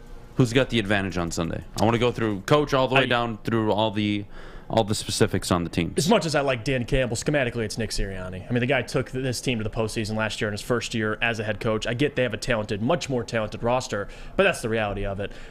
We don't really know what Dan is yet. He has to still prove he can go out and win games. I love what he brings. I love his attitude. I love his relationship with his players. But again, his future is determined by that win and loss column. So that's the thing I'm looking for the most. I'm going to say Nick Sirianni on Sunday. Fair enough, and I would agree. Nick Sirianni gets the check mark for me. Quarterback, Jared Goff, Jalen Hurts. On Sunday, who's got the advantage? I'm going to say right now, the Lions. Listen, I get Jalen Hurts is more dynamic. He can make plays with his legs. But like Mike just said, Jalen Hurts has to prove he can kill teams in the pocket. He can beat teams. Because I get it, his legs, it's impressive. But if you could stop the run and control Jalen Hurts, he hasn't proven he can completely beat you. So with Jared, I know what I'm getting out of Jared. And it might not be special. It might not be, it might not jump off the page. But I'll take solid. I will. Advantage, if you want to go the more dynamic quarterback, then go Jalen Hurts. I'm going to go a guy that at least I know what I'm getting out of him. And I could trust him. I can't believe I'm saying that. A little more than Jalen Hurts. So I'm going to go with Jared Goff. Slightly. It's very close. All right. I'm going to disagree. Okay. I'm going to give the check mark to the Philadelphia Eagles. Jalen Hurts, I think, in that vacuum with the matchup he has, I'm going to give him the matchup. It's very close, though. I would say if I were to break it down in percentage, I'd say 51-49. Because I do think Jared Goff is going to be more than capable of going out and helping the Lions win this football game. Running backs, who's got the upper hand? I'm going to say... Ooh, because you got to look, if we're going, like, technically, you got to look who the Going into Sunday, who's got the better backfield? Well, because you said Jalen Hurts because of what's around him. I'm going to say the Eagles. Matchup, everything. You take everything I'm going to say the Eagles because they have the more healthy offensive line. I mean, they really do. Although I agree that the Lions have a deeper backfield, the Eagles are going to have the advantage because they have a healthy offensive line. They're still the best offensive line in football. So I have to disagree. It has to be. Okay. It has to be the Lions. They have a deeper backfield. I think the offensive line, even with the injuries they do have, is still enough to be productive. I'm not too worried. I like DeAndre Swift out of the backfield more than Miles Sanders. I like Jamal Williams. I like Craig Reynolds more than Kenneth Gainwell, what they have in Philly. And I'm not going to disagree with you. I understand where you're coming from, especially with the concerns with the offensive line health. I don't think it's enough of a factor for me to check that box for the Philadelphia Eagles. Wide receivers, the Eagles or the Lions, who has the advantage? More proven guys on the Eagles. I mean, A.J. Brown is a really, really good wide receiver, and he is what we think Jamison will be, or we hope DJ Chark can be. But no, A.J. Brown him by himself puts him over the Detroit Lions. Devontae Smith, I think him and Amon Ra kind of cancel each other out, but you have A.J. Brown, Dallas Goedert. It's got to be the Philadelphia Eagles with the advantage there, to me. All right, I'm going to disagree. Wow. Really? Yep. I know. So I sat long and hard on this one. More talent right now on the field, I think you could argue the Eagles. Devontae Smith, right? A.J. Brown. But I think chemistry, timing, all that really matters. And for the first game of the year, I'm going to trust the Lions wide receiving core more than I am the Philadelphia Eagles. I've seen Devontae Smith have really good games and then drop off and be nowhere to be found. Granted, his rookie year, he'll improve his second year. And then A.J. Brown. Yes, they're going up against an unproven secondary. Yes, they're going up in a favorable matchup. But I don't think Philly has an answer for St. Brown. I don't see how they deal with Josh Reynolds and DJ Chark all on the field at the same time, along with Swift, along with Hawkinson. And you think the Lions have an answer? I am going to trust the Lions wide receiving core to produce more on Sunday than I would the Philadelphia Eagles. I think the Lions will be more effective throwing the football. This is the tough one I'm struggling with. Are we going talent or based on the situation? Both. I mean, talent-wise, it's obviously Philly. Yeah. Yeah, but I could argue same situation you made with running backs, though, right? Right, and I could also argue Jalen Hurts is throwing them the football. So if I want to go, I'm more confident in Jared Goff throwing the football right now. And I would agree. I just said I picked Goff over Hurts, but I think they're more talented for the Eagles. So it's AJ Brown, Devontae Smith. They're more talented, sure, but I would say St. Brown's more talented than Devontae Smith as of now. He produced more last season as a fourth-round rookie. He did. I don't know. It's like that much. I understand. Still. I'm not saying it's a big difference, but still. Let's say they cancel each other out. So you're going to have Chark over Chark AJ and Brown. Reynolds over Devontae Smith. I would take that. I'm saying if Devontae Smith and Amon-Ra kind of cancel each other out, you have AJ versus who? Yeah, Chark and again, Reynolds? Based on talent. I think production this weekend, we're going to see more production out of the Lions wide receivers than we will from Philly. I'm going to give the Lions the advantage this weekend. Against that Eagles secondary. And the Eagles are throwing to the Lions secondary. Okay, just make sure. All right, just make sure. I respect it, but I'm going with the Eagles. All right, who's got the advantage tight end? Right now, it's the Eagles. As much as I like T.J. Hockenson, and I think he can be on Dallas Goedert's level. I mean, Dallas Goedert put up, 800 yards last year? I think that's what T.J. can do. He's been more healthy, and he's done it. He did it last year. So I think T.J. can get there, but right at this moment, I'm going to go with Dallas Goedert. I would agree with Dallas Goedert. Obviously, the health. He's just more productive than Hockenson has ever been. Dallas Goedert is probably going to be the leading pass catcher on the Eagles this Sunday. I would give the Eagles the advantage going into Sunday at the tight end position. Offensive line, I think this consensus, it's got to be the Eagles. Yeah. The injuries are a problem. If Ragnow was there, though, okay, who has the advantage? Are you still going Eagles? Yeah. I just think that they're slightly better. It's not like the Lions. They have, if you want to say top 3, top 5 offensive line, that's fine. I agree with you. But the Eagles, to me, have the best offensive line. And if you're going the best, there's the advantage right there. So they have guys that have made all-pro. I mean, these guys, like Lane Johnson is like the best right tackle in football. And you have Jason Kelsey, who's the best center, in my opinion, in football. So if you have 2 players that are the best in football at the positions, fair enough, gives them the advantage. So I'll go with the Eagles. Fair enough. Defensive line. Interior, pass rush, at all. Who's got the better defensive line going into Sunday? It's going to be Eagles. They're deeper. I mean, they just signed Reddick as well, a guy who had 11 sacks last year, and he'll be coming after Jared Goff. And on top of that, they have I think they have a deeper offensive line, or defensive line, than the Lions. The Lions don't have really proven guys. They have Charles Harris, who had 7.5 sacks. I like Charles Harris, but the Eagles have like 2 or 3 of Charles Harris. So I'm going to go with the Eagles. I think we're going to agree probably right now, if I'm honest with you. We have to see. We're going to go defensive line Eagles. We're probably going to agree Eagles linebackers. We're going to definitely agree on the secondary. I think the Eagles check all the boxes over the Lions on defense going into Sunday. Yeah, I would agree. I don't think there's any time to waste on that, to be honest with you. Yeah, I won't dispute you there. All right. Moving on from personnel, who's got the advantages? I want to focus on keys to the game. So let's start from the Philadelphia Eagles perspective, okay? We have a few minutes, so I want to get to both teams. Mm-hmm. The Philadelphia Eagles must do what to win on Sunday? Run the football. They have to run the football effectively. If you can keep, like we talked about time of possession, it's not only just time of possession, it's taking care of the football as well. If you're running the football, that means you're going to have Jalen Hurts making easier decisions with play action, having receivers more open. If you can't run the football and the Lions know what you're doing and you're predictable, Jalen Hurts is in trouble because he hasn't proven to us he can beat teams in the pocket. So that's what I'm looking at. He has to come out. They have to run the football, and I think they will. The Lions, you said it at the beginning of the show, they gave up 135 yards per game last year. That's a big, big question mark for the Lions is can they stop the run? And listen, the Eagles, if they run the football effectively, Lions are going to have a long night because that secondary, and listen, I like Tracy. I love Amani. And I don't think Amani gets enough credit, by the way. He's very underrated. Arguably the best, if not the best player on this defense. But he can't help himself. If you're running the football and he's out there on an island, it's going to be tough. So I'm going to say for the Eagles to win on Sunday, they have to run the football effectively and take care of the football. Those 2 things. All right, fair enough. The Lions, Jeff, and I'll get to mine in a little bit, but I want to hear you out first. Mm-hmm. The Lions must do what on Sunday to win? You know, it's funny. it's the same thing. Really? Oh man, we're gonna disagree a lot. Because how unless you get the passing game going, but I'm not asking Jared to air it out. I don't want Jared to do that against this secondary. Hell no. So I'm gonna say run the ball. That's gonna be they're both teams are built similarly because they're built behind their offensive lines. So for the Lions, my game plan going in is we're gonna run the football.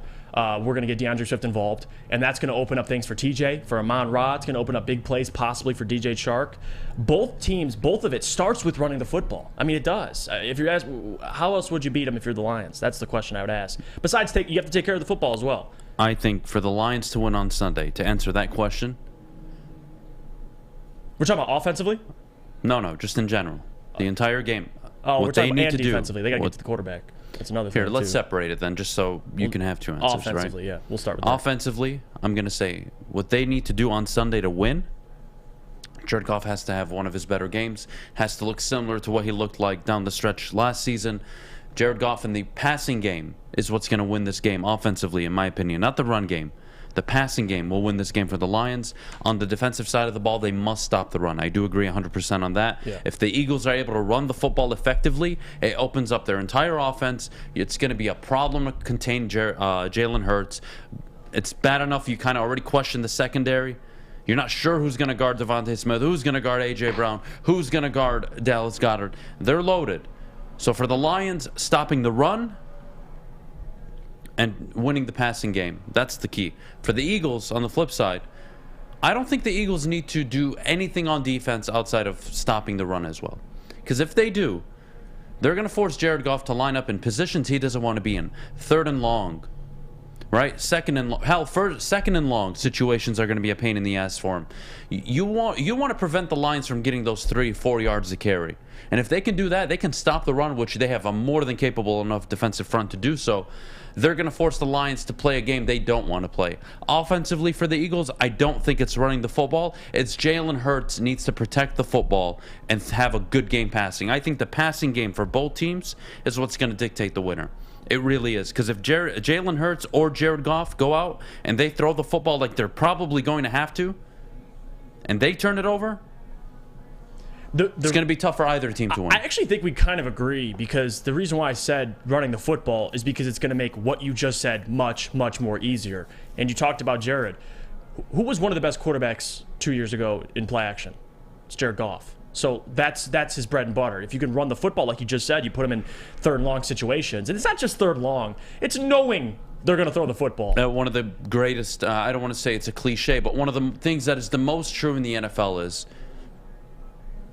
most quarterbacks ever, the 7th rounders to the 1st rounders, right, they can all throw on play action. Can you throw in a football game where the defense lines up and they know you have to throw it? That is one of the most difficult things to do in the NFL. And I think both these quarterbacks have to prove that. And let's look at the NFL. Let's look at the whole landscape, right? Quarterbacks that don't fit that category. Baker Mayfield is a play-action quarterback. Ryan Tannehill. But when they have to drop back 30, 40 times a game because they're down, well, they don't look the same. They don't have that tight spiral on the ball. Reckless with the football, turn it over. That's the trend. Now, there are elite quarterbacks that can do both. And then there's where I believe Jared Goff is, where you don't want to put him in a situation to drop back 30, 32, 34, 35 times against the Eagles where it's an obvious passing situations. You want to be 2nd and 2, 3rd and 1, 3rd and 2 situations where he can play action boot, throw it underneath, take a deep shot on 2nd down. Hell, take a deep shot on 1st down. You want to have unpredictability on offense on Sunday. But when we get back, we'll go around the NFL. Let's do it.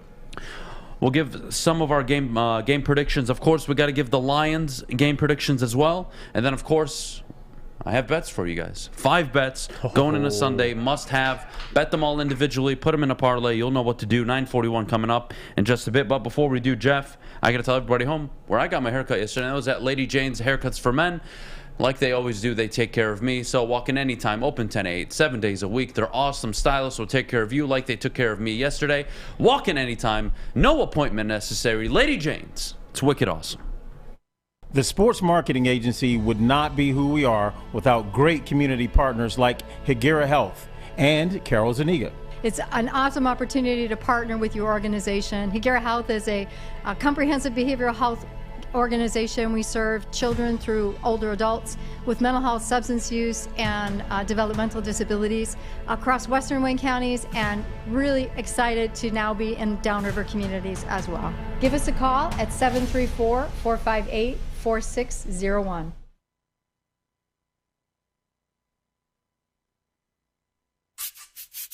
You don't have to go to the beach, man.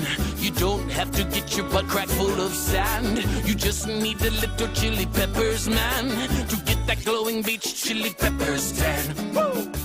With 26 locations in the Metro Detroit area and more coming, Chili Peppers Tanning is where you'll find the cleanest salons in the D. Join the Pepper Club for the best deals on unlimited tanning. Head to chilipepperstanning.com. You just need a little chili peppers, man.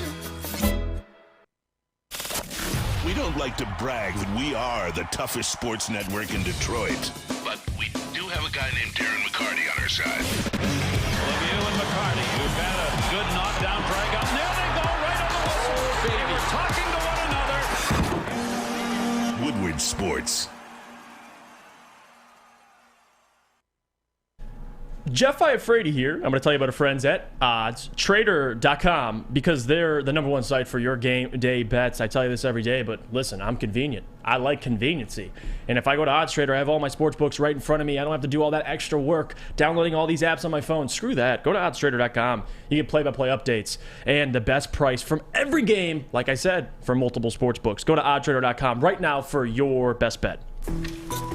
All right, we're back here on the Morning Woodward Show, 9:31, the Friday before opening weekend and kickoff for the NFL season. So very excited. Let's go around the NFL. Jeff, some key matchups. We have some divisional games very early on. We'll start in the NFC South. New Orleans, Atlanta. New Orleans, the favorites going into Atlanta. New Orleans, many believe, a playoff team this year. One of the quote, underrated teams. Jameis Winston, first-year coach Dennis Allen. Jeff, who do you got winning this game? I got the Saints. Marcus Mariota will be starting. The Falcons right now are in a similar situation, I think, than they were last year, if not worse. I think they'll win 5 games, 6 games maybe. So I'm going to get the Saints. The Saints are much more talented, and they have Jameis Winston, but I think Jameis is good enough to torch the Falcons. They're a bad defense. I'm going to disagree. I'm going to go the Falcons win. Wow. I don't think the Saints have an answer for Kyle Pitts on defense. I think he will be an X factor. I think the Falcons offense with a running quarterback will give the Saints problems. I'm going to go 21-20. Falcons beat the Saints. I don't know where the offense is going to come from with the Saints. Yes, Kamara's back. Yes, Michael Thomas is back. What's their health? What's their productivity? What's their relationship with Jameis Winston at the moment? Chris Olave. A lot of questions. We'll see how they do. I don't blame a lot of people for loving the Saints either. Another divisional game, Pittsburgh and Cincinnati. I mean, look, Pittsburgh are 6.5-point dogs. I think it's a very friendly line, but I think the Bengals are going to maul the Steelers. Mitchell Trubisky starting at quarterback for the Steelers. Give me the Bengals and the points. Forget the bets for a second. Just the game up front. I'm going to go 31-17. Bengals beat the Steelers. You know what? I would agree with you. And I think this is the game that Steelers fans are going to be looking in the mirror and saying, we need to bench Kenny Pickett, or start Kenny Pickett. Because Mitchell Trubisky against the Cincinnati Bengals, I think the Bengals are out to prove something. They upgraded their offensive line. They still have a pretty good defense. Yeah, give me the Bengals. I think they'll win by 2 touchdowns, so I'm right with you there. At home, too. Give me the Bengals. Fair enough. New England, Miami. Mike McDaniel, first game as a head coach in the NFL. He'll be going up and at home, against Bill Belichick and the Patriots. Who do we got here, Jeff? This is actually a tough one. I know you're very low on the Patriots. You think they'll be very bad. I like the Patriots, but I think the Dolphins also have a lot to prove. But also it is Mike McDaniel's first game as a head coach. So I'm going to say the Patriots. I think the Patriots beat the Dolphins, but by the end of the year, the Dolphins will be better than the Patriots. I just think first game, Bill Belichick, I think he's a master at facing first-year head coaches, and I think he's going to find a way to beat the Dolphins at home. But I wouldn't be surprised if the Dolphins win. But give me the Patriots. I think they win by a field goal. Yeah, I'm going to take Mike McDaniel winning his first game. I think this season's going to be rough for the New England Patriots.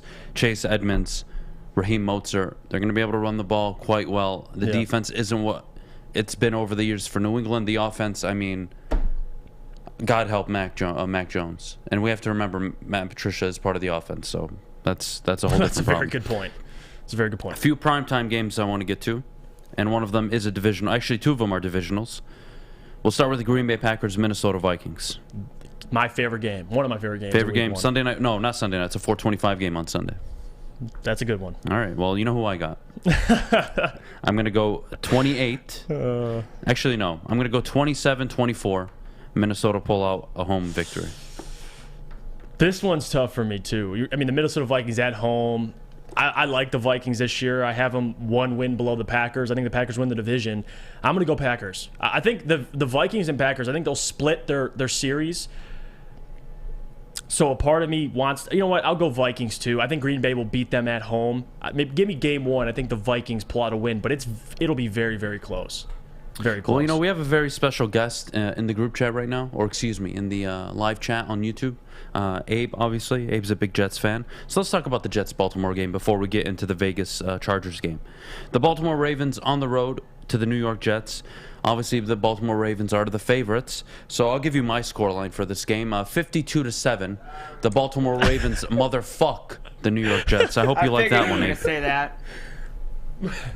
Are you being honest or just trying to piss him off? Yeah, I think the Ravens will win, though. Okay. In Lamar Jackson, that man has a big old Lay's chip on his shoulder. He does, and I think he's going to come out. He's going to come out and want to show out. And I'm not only just saying that because of fantasy purposes, but Lamar's going to go out, and I think he'll play really, really well against the Jets. I don't know if they'll. You're saying they're going to blow them out. I'm going to go blow out. Yeah, Joe Flacco. Yeah. They'll win by 2 touchdowns or more. Yeah, I think so, too. If I give you a realistic score, I'm not being an ass. Joe Flacco, I don't think he's going to keep this game close. So. I'm going to go 31-13. I don't think the Jets have enough offensive firepower. They're not going to go up against Baltimore. Yeah, Good luck. I can see that. Good luck. I can see that. All right, the Chargers and the Raiders. That's a hell of a game to start the year. Justin Herbert, Derek Carr, Devontae Adams, new arrival in Vegas. Obviously, with the Chargers, they have Khalil Mack now. They've added J.C. Jackson. Jeff, your Coach of the Year and Offensive Player of the Year potential winner. Who wins this game? I'm going to go with the Chargers. I think the Raiders have a lot more they have to adjust to. New head coach, Devontae Adams. I get he has rapport with Derek Carr. But to say they're going to game one beat the Chargers, who are returning pretty much everybody. They added JC, they added Khalil Mack, but they still have Brandon Staley returning for a second year. That's pretty much the same offense. Give me the Chargers. Week one. Fair enough. Fair enough. All right, we got the Chargers. I'm going to agree on the Chargers pick. Obviously, you know how I feel about Minnesota. I'll go Chargers win this game 27-20. I think the Chargers defense is going to have their way week one. Yeah, me too. I think there's still chemistry that needs to develop, and to be honest with you, that pass rush is phenomenal. I think the Chargers have a better offensive line. I think they're comparable in weapons. Mike Williams, Keenan Allen, Devontae Adams, Hunter Renfrow. Very, very good matchup. And then, of course, we'll finish it with Sunday Night Football. Tampa Bay, Dallas. Give me Tampa Bay on the road. Dallas, Andy Reid in the backfield as their starting running back. You keep saying that. Tyron Smith, Andy Reid not available. Dallas started the season off on a bad note. I think Tom Brady and the Bucs come out and handle business. They did win the matchup this time last season, even though they opened up on Thursday Night Football. Give me Tampa Bay and the points. Yeah, you got Dallas, who lost Amari Cooper, lost some pieces on that offensive line. Now they have Jason Peters. Listen, the Cowboys, to me, and I know they have a split backfield now between Pollard and Ezekiel Elliott. I think the Buccaneers defense, though, is just they're going to have the answers to every single question the Cowboys throw at them. So I'm going to go Buccaneers, too. I think they beat the Cowboys on the road.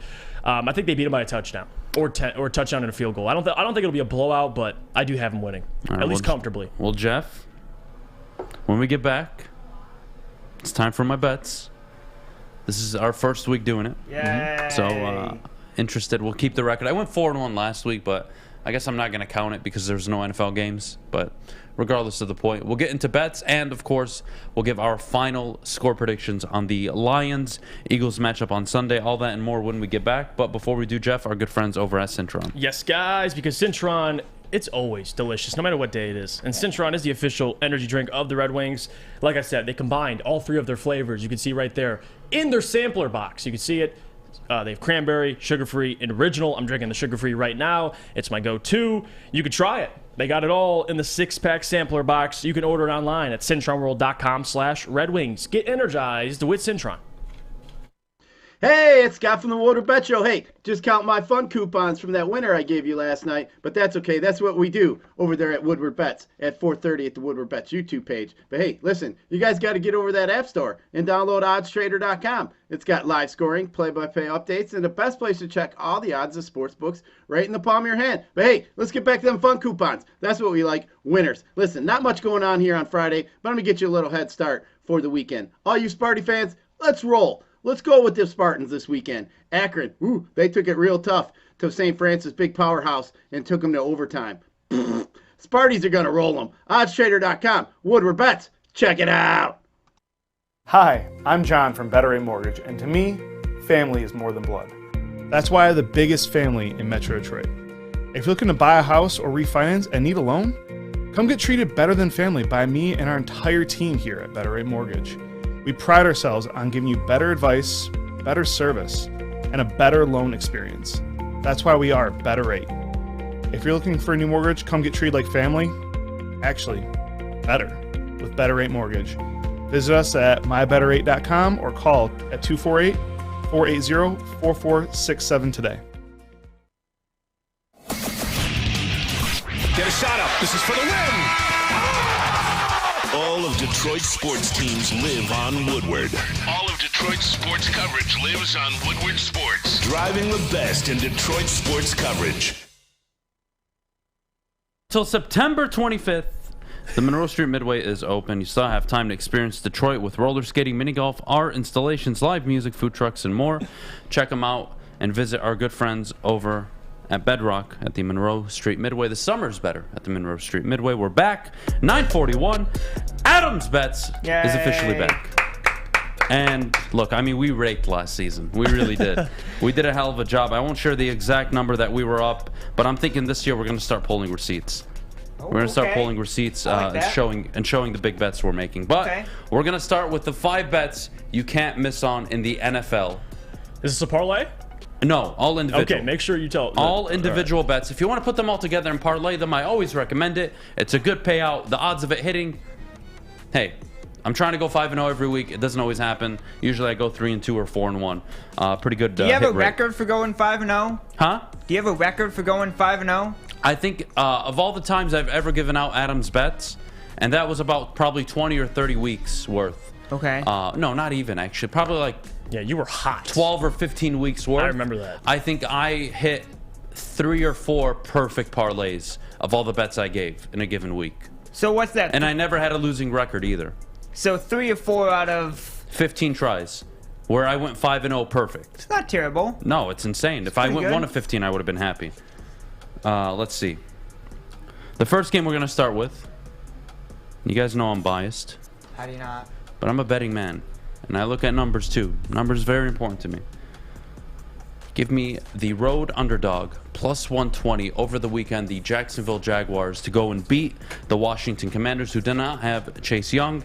New quarterback Carson Wentz. I like that. Give me the Jaguars. I think the defense will be better. I think the offense will be much more explosive than people expect. I think Trevor Lawrence is going to take that next step this year and really showcase his talents that we all expected him to showcase last year in his rookie year. Give me the Jaguars, underdogs on the money line, plus 120, favorable odds. The second bet we're going to take is the probably one of my favorite bets of the weekend. Not the lock, but definitely one of my favorite bets. DJ Chark, anytime touchdown scorer. Ooh. DJ Chark will score a touchdown this weekend. It's too obvious. You've seen him in the red zone at practice. You've seen his ability. He's going to get the one-on-one matchups you want near the red zone. Give me DJ Chark, anytime touchdown scorer this weekend. Excuse me. I'm good. The next game, we're going to take the over on the points, and that is between the San Francisco 49ers and the Chicago Bears. I think the Bears are good for 17 to 20 points against the Niners, even though they have a very formidable defense. I think Fields and Mooney are going to have a good game. Give me the over at 40.5. I think it's really low. I love it. They only have to score 41 points. That game could finish 24-17 and the over hits. Right. I really don't care. I'm taking the number 40.5 points between the Niners and the Bears. Take the over on that. The next game, almost even money, minus 104. Baker Mayfield and the Carolina Panthers, money line to beat the Cleveland Browns. Minus 104, even money. I'm with you. I'm taking it. People forget the second best defense in the NFL last year? Carolina Panthers. Good luck, Jacoby Brissett. Good luck, Nick Chubb. Good luck to all of you in Cleveland. They're coming out against a formidable team on defense. They don't have the better quarterback in that matchup. Yep. Give me Christian McCaffrey, DJ Moore, that offense with even Baker Mayfield himself. I'm feeling good about the matchup. Minus 104. It's free money. I love the Carolina Panthers in a revenge game for Baker to be the Cleveland Browns. My fantasy team loves you too. Oh, I got really? I got the Carolina defense starting this week in my other league. So hopefully, I think they will. I agree with you. All right. Well, I gave 4 bets out. All Okay. right. Let's go over them real quick before I give out the absolute lock of the weekend. Oh, he's about to drop the bomb. Jacksonville money line. The over at 40.5 points between the Niners and the Bears. The Panthers on the money line at almost even money. And then, of course, DJ Chark at plus 290. Anytime touchdown score. And the absolute lock. Oh, I love these. The lock. The absolute lock of the weekend. You can't pass it up. You have to bet it. There's no other choice. You must bet on this game. And that is between the Minnesota Vikings and the Green Bay Packers. The Minnesota Vikings for even money at minus 102. I get them as a home team. And this is just a philosophy I really would like all of you to adopt. I know last night it didn't work. Buffalo was just a much better team. But you need to understand... They got murdered. Shut the fuck up, Fish. You guys need to understand something about betting. Take opportunity and weigh the risk and reward. If I told you you get a home team that has a top 5, top 7 offense at home, you get a home team with an elite offense, with elite weapons at home, at almost an underdog price, you should take it any day of the week. Minus 102, the Minnesota Vikings on the money line. You can even take them at 1.5 points. I wouldn't. I would just go straight for the win. Give me the Vikings minus 102 at home. That is my absolute lock of the weekend. I love the bet. I'm a big fan. It won me a lot of money last year betting home teams as underdogs in certain situations where you believe they are a formidable team. It works out, man. It works out. I remember Jacksonville last year paid out very well when they beat the Bills. They paid out very well when they beat the Colts at home. Like, you just got to look for home games on weeks where it just doesn't make sense for that team to lose. That's what betting's for. If I knew all the answers, I wouldn't be doing this job. I'd just be betting and making $1 million every weekend. By the way, shout out to the professionals over at Woodward Bet. Scott G chiming in. He said Brown's going to smash the Panthers. Brown's going to smash the Panthers? Scott G, man. Here we go, Brownies. They're doing some big things at Woodward Bets. The master, man, he disagreeing with you a little bit. Yeah, that's fine. We'll see. We shall see. All right, Jeff, we got a few minutes. It's time to get to the Lions-Eagles predictions. We've avoided it all show. Yeah. Would you like to do the honors or me? I would. I'm going to go with the Eagles. I think it'll be a close game. It's all right, Fish. I know one pride hates me, but it's the truth. I'm going with the Eagles. I get it's at home. It's sold-out crowd at Ford Field. The Lions did get better. They added talent, but still, it doesn't take away the fact that the Eagles, I think, have a Super Bowl roster. They just don't have I don't think yet, a Super Bowl winning quarterback. Jalen Hurts has to prove that. The only way the Lions win is if Jalen Hurts melts down completely. Other than that, I have the Eagles winning. And I'm going to say for my score prediction, I'll say 31-24. I'll say that. Why not? 31-24. And give me the Eagles. Beat the Lions. I think Jared Goff, the offense looks good, but defensively, I just think the Eagles in the run game is going to be too much for what the Lions have in that secondary and that linebacker core. I think Hutch gets a sack. That's me. I really do. I think he gets a sack against the Eagles, but it doesn't matter. I think the Eagles come out and ultimately get a victory in Ford Field. I struggled with this one because, I'm a big fan of home underdogs. It's a good bet, but I'm not looking at this from a betting perspective. What's your gut tell you? My gut tells me the Lions win this game 34-30. It's a shootout. I think Jared Goff and the offense come out hot. I'm being very genuine with this. 34-30. I'm going to go with the Lions taking the first game of the season against the Eagles on the upset. I do think the Eagles' defense is overrated. And more so than that, I believe this offense will be clicking early. Now, the Ragnow situation is interesting. We don't know anything officially yet. If he's out... Even if he plays, he's not at... He'll still be good, but he's at least, not playing at 100%. I'm definitely going to take the Lions in this game. 34-30, they're going to start off with a win. I have them going 3-2 to start the season, and then it gets a little difficult from there. I think this is a very winnable game. I think the games they do win... God, this is killing me right now. Tough to bet against the Eagles here, but I'm going to go with the Lions. I think the Lions take the W. I think their offense is going to step up and play. Their defense is going to let them down, but I think they win on a late touchdown. I think this game ends with who gets the ball last. I think it will be the Lions, and I think they will go down and score to win the game. And they'll have the crowd with them. Jalen Hurts is going to be playing at Ford Field, which he's not going to be able to hear a damn thing. So we'll see. We'll see. All right, fair enough. I'm confident. If the Lions win, I won't be shocked, but I just think that Eagles team, man, we'll see, man. It's going to be fun picking these games week by week. The only question mark is Jalen Hurts. That's it to me. It'll be fun. It'll be fun. All right, here we go. You ready? I'm ready. Mailbag coming up when we get back. Get all of your questions in the chat, and we'll answer them all as much as possible. But before we go, ladies and gentlemen, please, please, please, listen to Jeff tell you about our good friends over at Guardian Alarm. Yes, guys, we talk about defensively, and the Lions' defense, they might be unproven, but I'll tell you what, this defense, Guardian Alarm, they're proven. Summertime's almost over, and that means you're still spending a little time outside before the snow gets here. So let Guardian Alarm give you peace of mind while you're out enjoying the sunshine. Call 1-800-STAY-OUT today, and you can rest easy knowing you have 24/7 protection. That's 1-800-STAY-OUT. Let them know your friends at Woodward Sports sent you. Stay out. Hi, my diamonds. It's Crystal with an X. You want to get hot and perfect like me? Here's my super easy routine. Drink at least a gallon of water before you wake up. Attach a weight to everything in your house. Hello? Sell your car and just sprint everywhere. Scream when you exhale. Don't follow Crystal with an X. Do your own thing at Planet Fitness with tons of equipment and free fitness training in our clean and spacious clubs. Join now for just $10 a month and cancel anytime. It's a great day to get some Centron in your life. Okay. There it is. Centron, here we go. Gotta grab the cranberry. Oh wait, it's 2 for $4. Gotta double up with the classic as well. Centron World, baby. Centron, available at select Krogers, and if you wanna know how, go to @CentronWorld.com. You get dope like me. You know what? Why wait?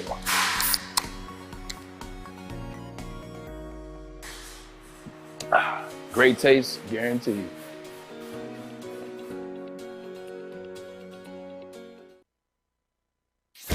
Make sure you're listening to Woodward Sports all day long. Start your morning with the Morning Woodward Show. Spend middays with Big D Energy. Watch and listen your drive home with the Bottom Line. And don't forget about Woodward Bets Daily. All live, all right here on the Woodward Sports Network. Mailbag time here on the Morning Woodward Show, and let's get it started with a question from our good friend. Where is he? Oh, I scrolled past it. God damn it, Adam. Matthew asks, when is this Woodward Sports Network going to do college football pregame shows on Saturday morning? Huh, my friend, you are in tomorrow. luck. It's tomorrow at 10 a.m. Myself, Jeff, Sam Reynolds, and Michael Gentry will be live doing college game day shows here at the studio at 10 a.m. till 11 a.m. We'll be breaking down all the games, all the key pivotal games, Michigan State. We'll get to the Ohio State game, of course, and we'll have Booner on for bets. It's going to be a good show. I can't wait. Adam, wouldn't you agree that the only way the Lions win this game against the Eagles is if the Lions don't make any stupid penalties? Of course, but I would say more so the offense. The only way they win this game is if they score points. They're going to have to score against the Eagles. And it's not just penalties, it's timely penalties too. It's not it's when you do them is the most important. We'll see. All right, well, since you'll be asking questions, I'd like to ask all of you in the chat a question.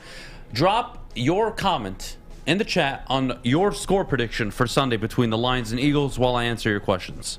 Adam, who will be at the brass rail for the Commanders game? I'm bringing goodies from my online shop, tees and hats. Oh. Motown, I believe it's Ryan, Armani, Braylon. And Maz, it's on the read as well. You can look at that. I don't. No, Maz is. I don't believe Maz is there on the second game. Second game, Fish, not the opening game. Okay. I don't believe Maz will be there for the second game. It'll be me.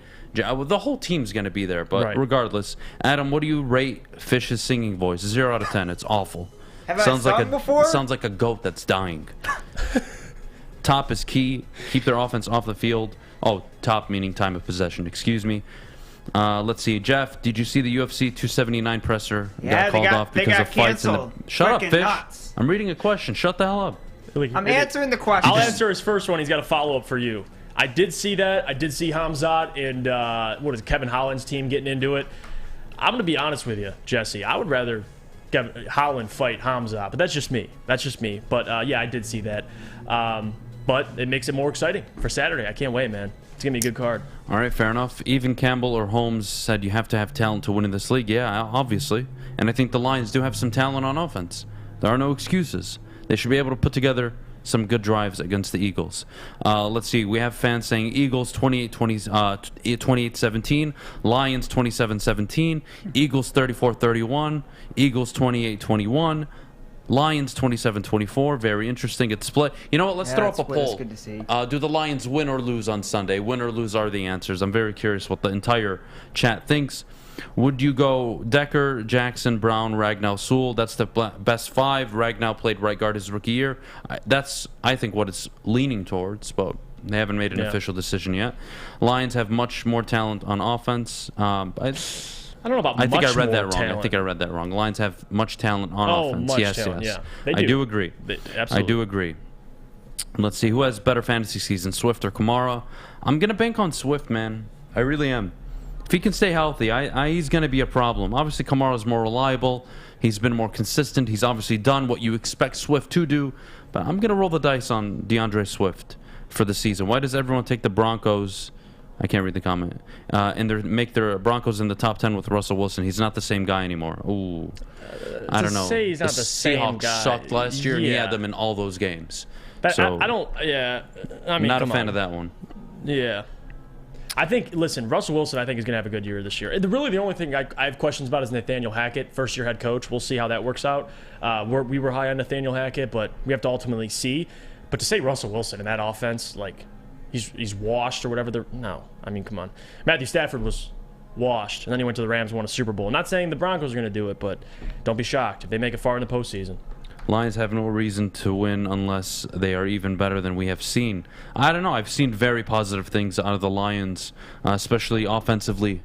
So I'm excited. I'm feeling very confident. Geno Smith or Drew Lock in Seattle? I would start Geno. I mean, he did a decent job. I would start Drew Lock because I want to go 0-17. Oh, there you go. Fair enough. Who wins the battle, Slay or Chark? I'm always going to side with the receiver. Jalen Ramsey last night. That's a prime gave up example. A perfect passer rating. Oh, but you know what? Let's do it. Yeah. Can I get the camera, please? Jeff Hampton, number 2 overall. Draft Jeff Lakota, number 3. Free Hefe.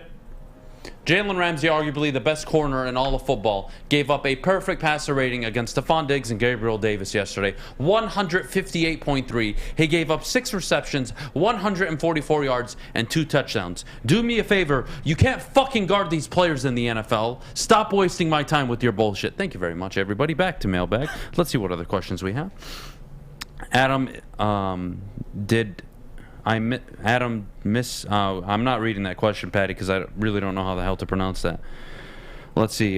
Great show, guys. Thank you, Mike. Appreciate it as always. Adam, are the Lady Janes ready to shave your chest because of that BYU game? I'm very confident Baylor's going to win that game. Are you and watching? Know what, Jesse?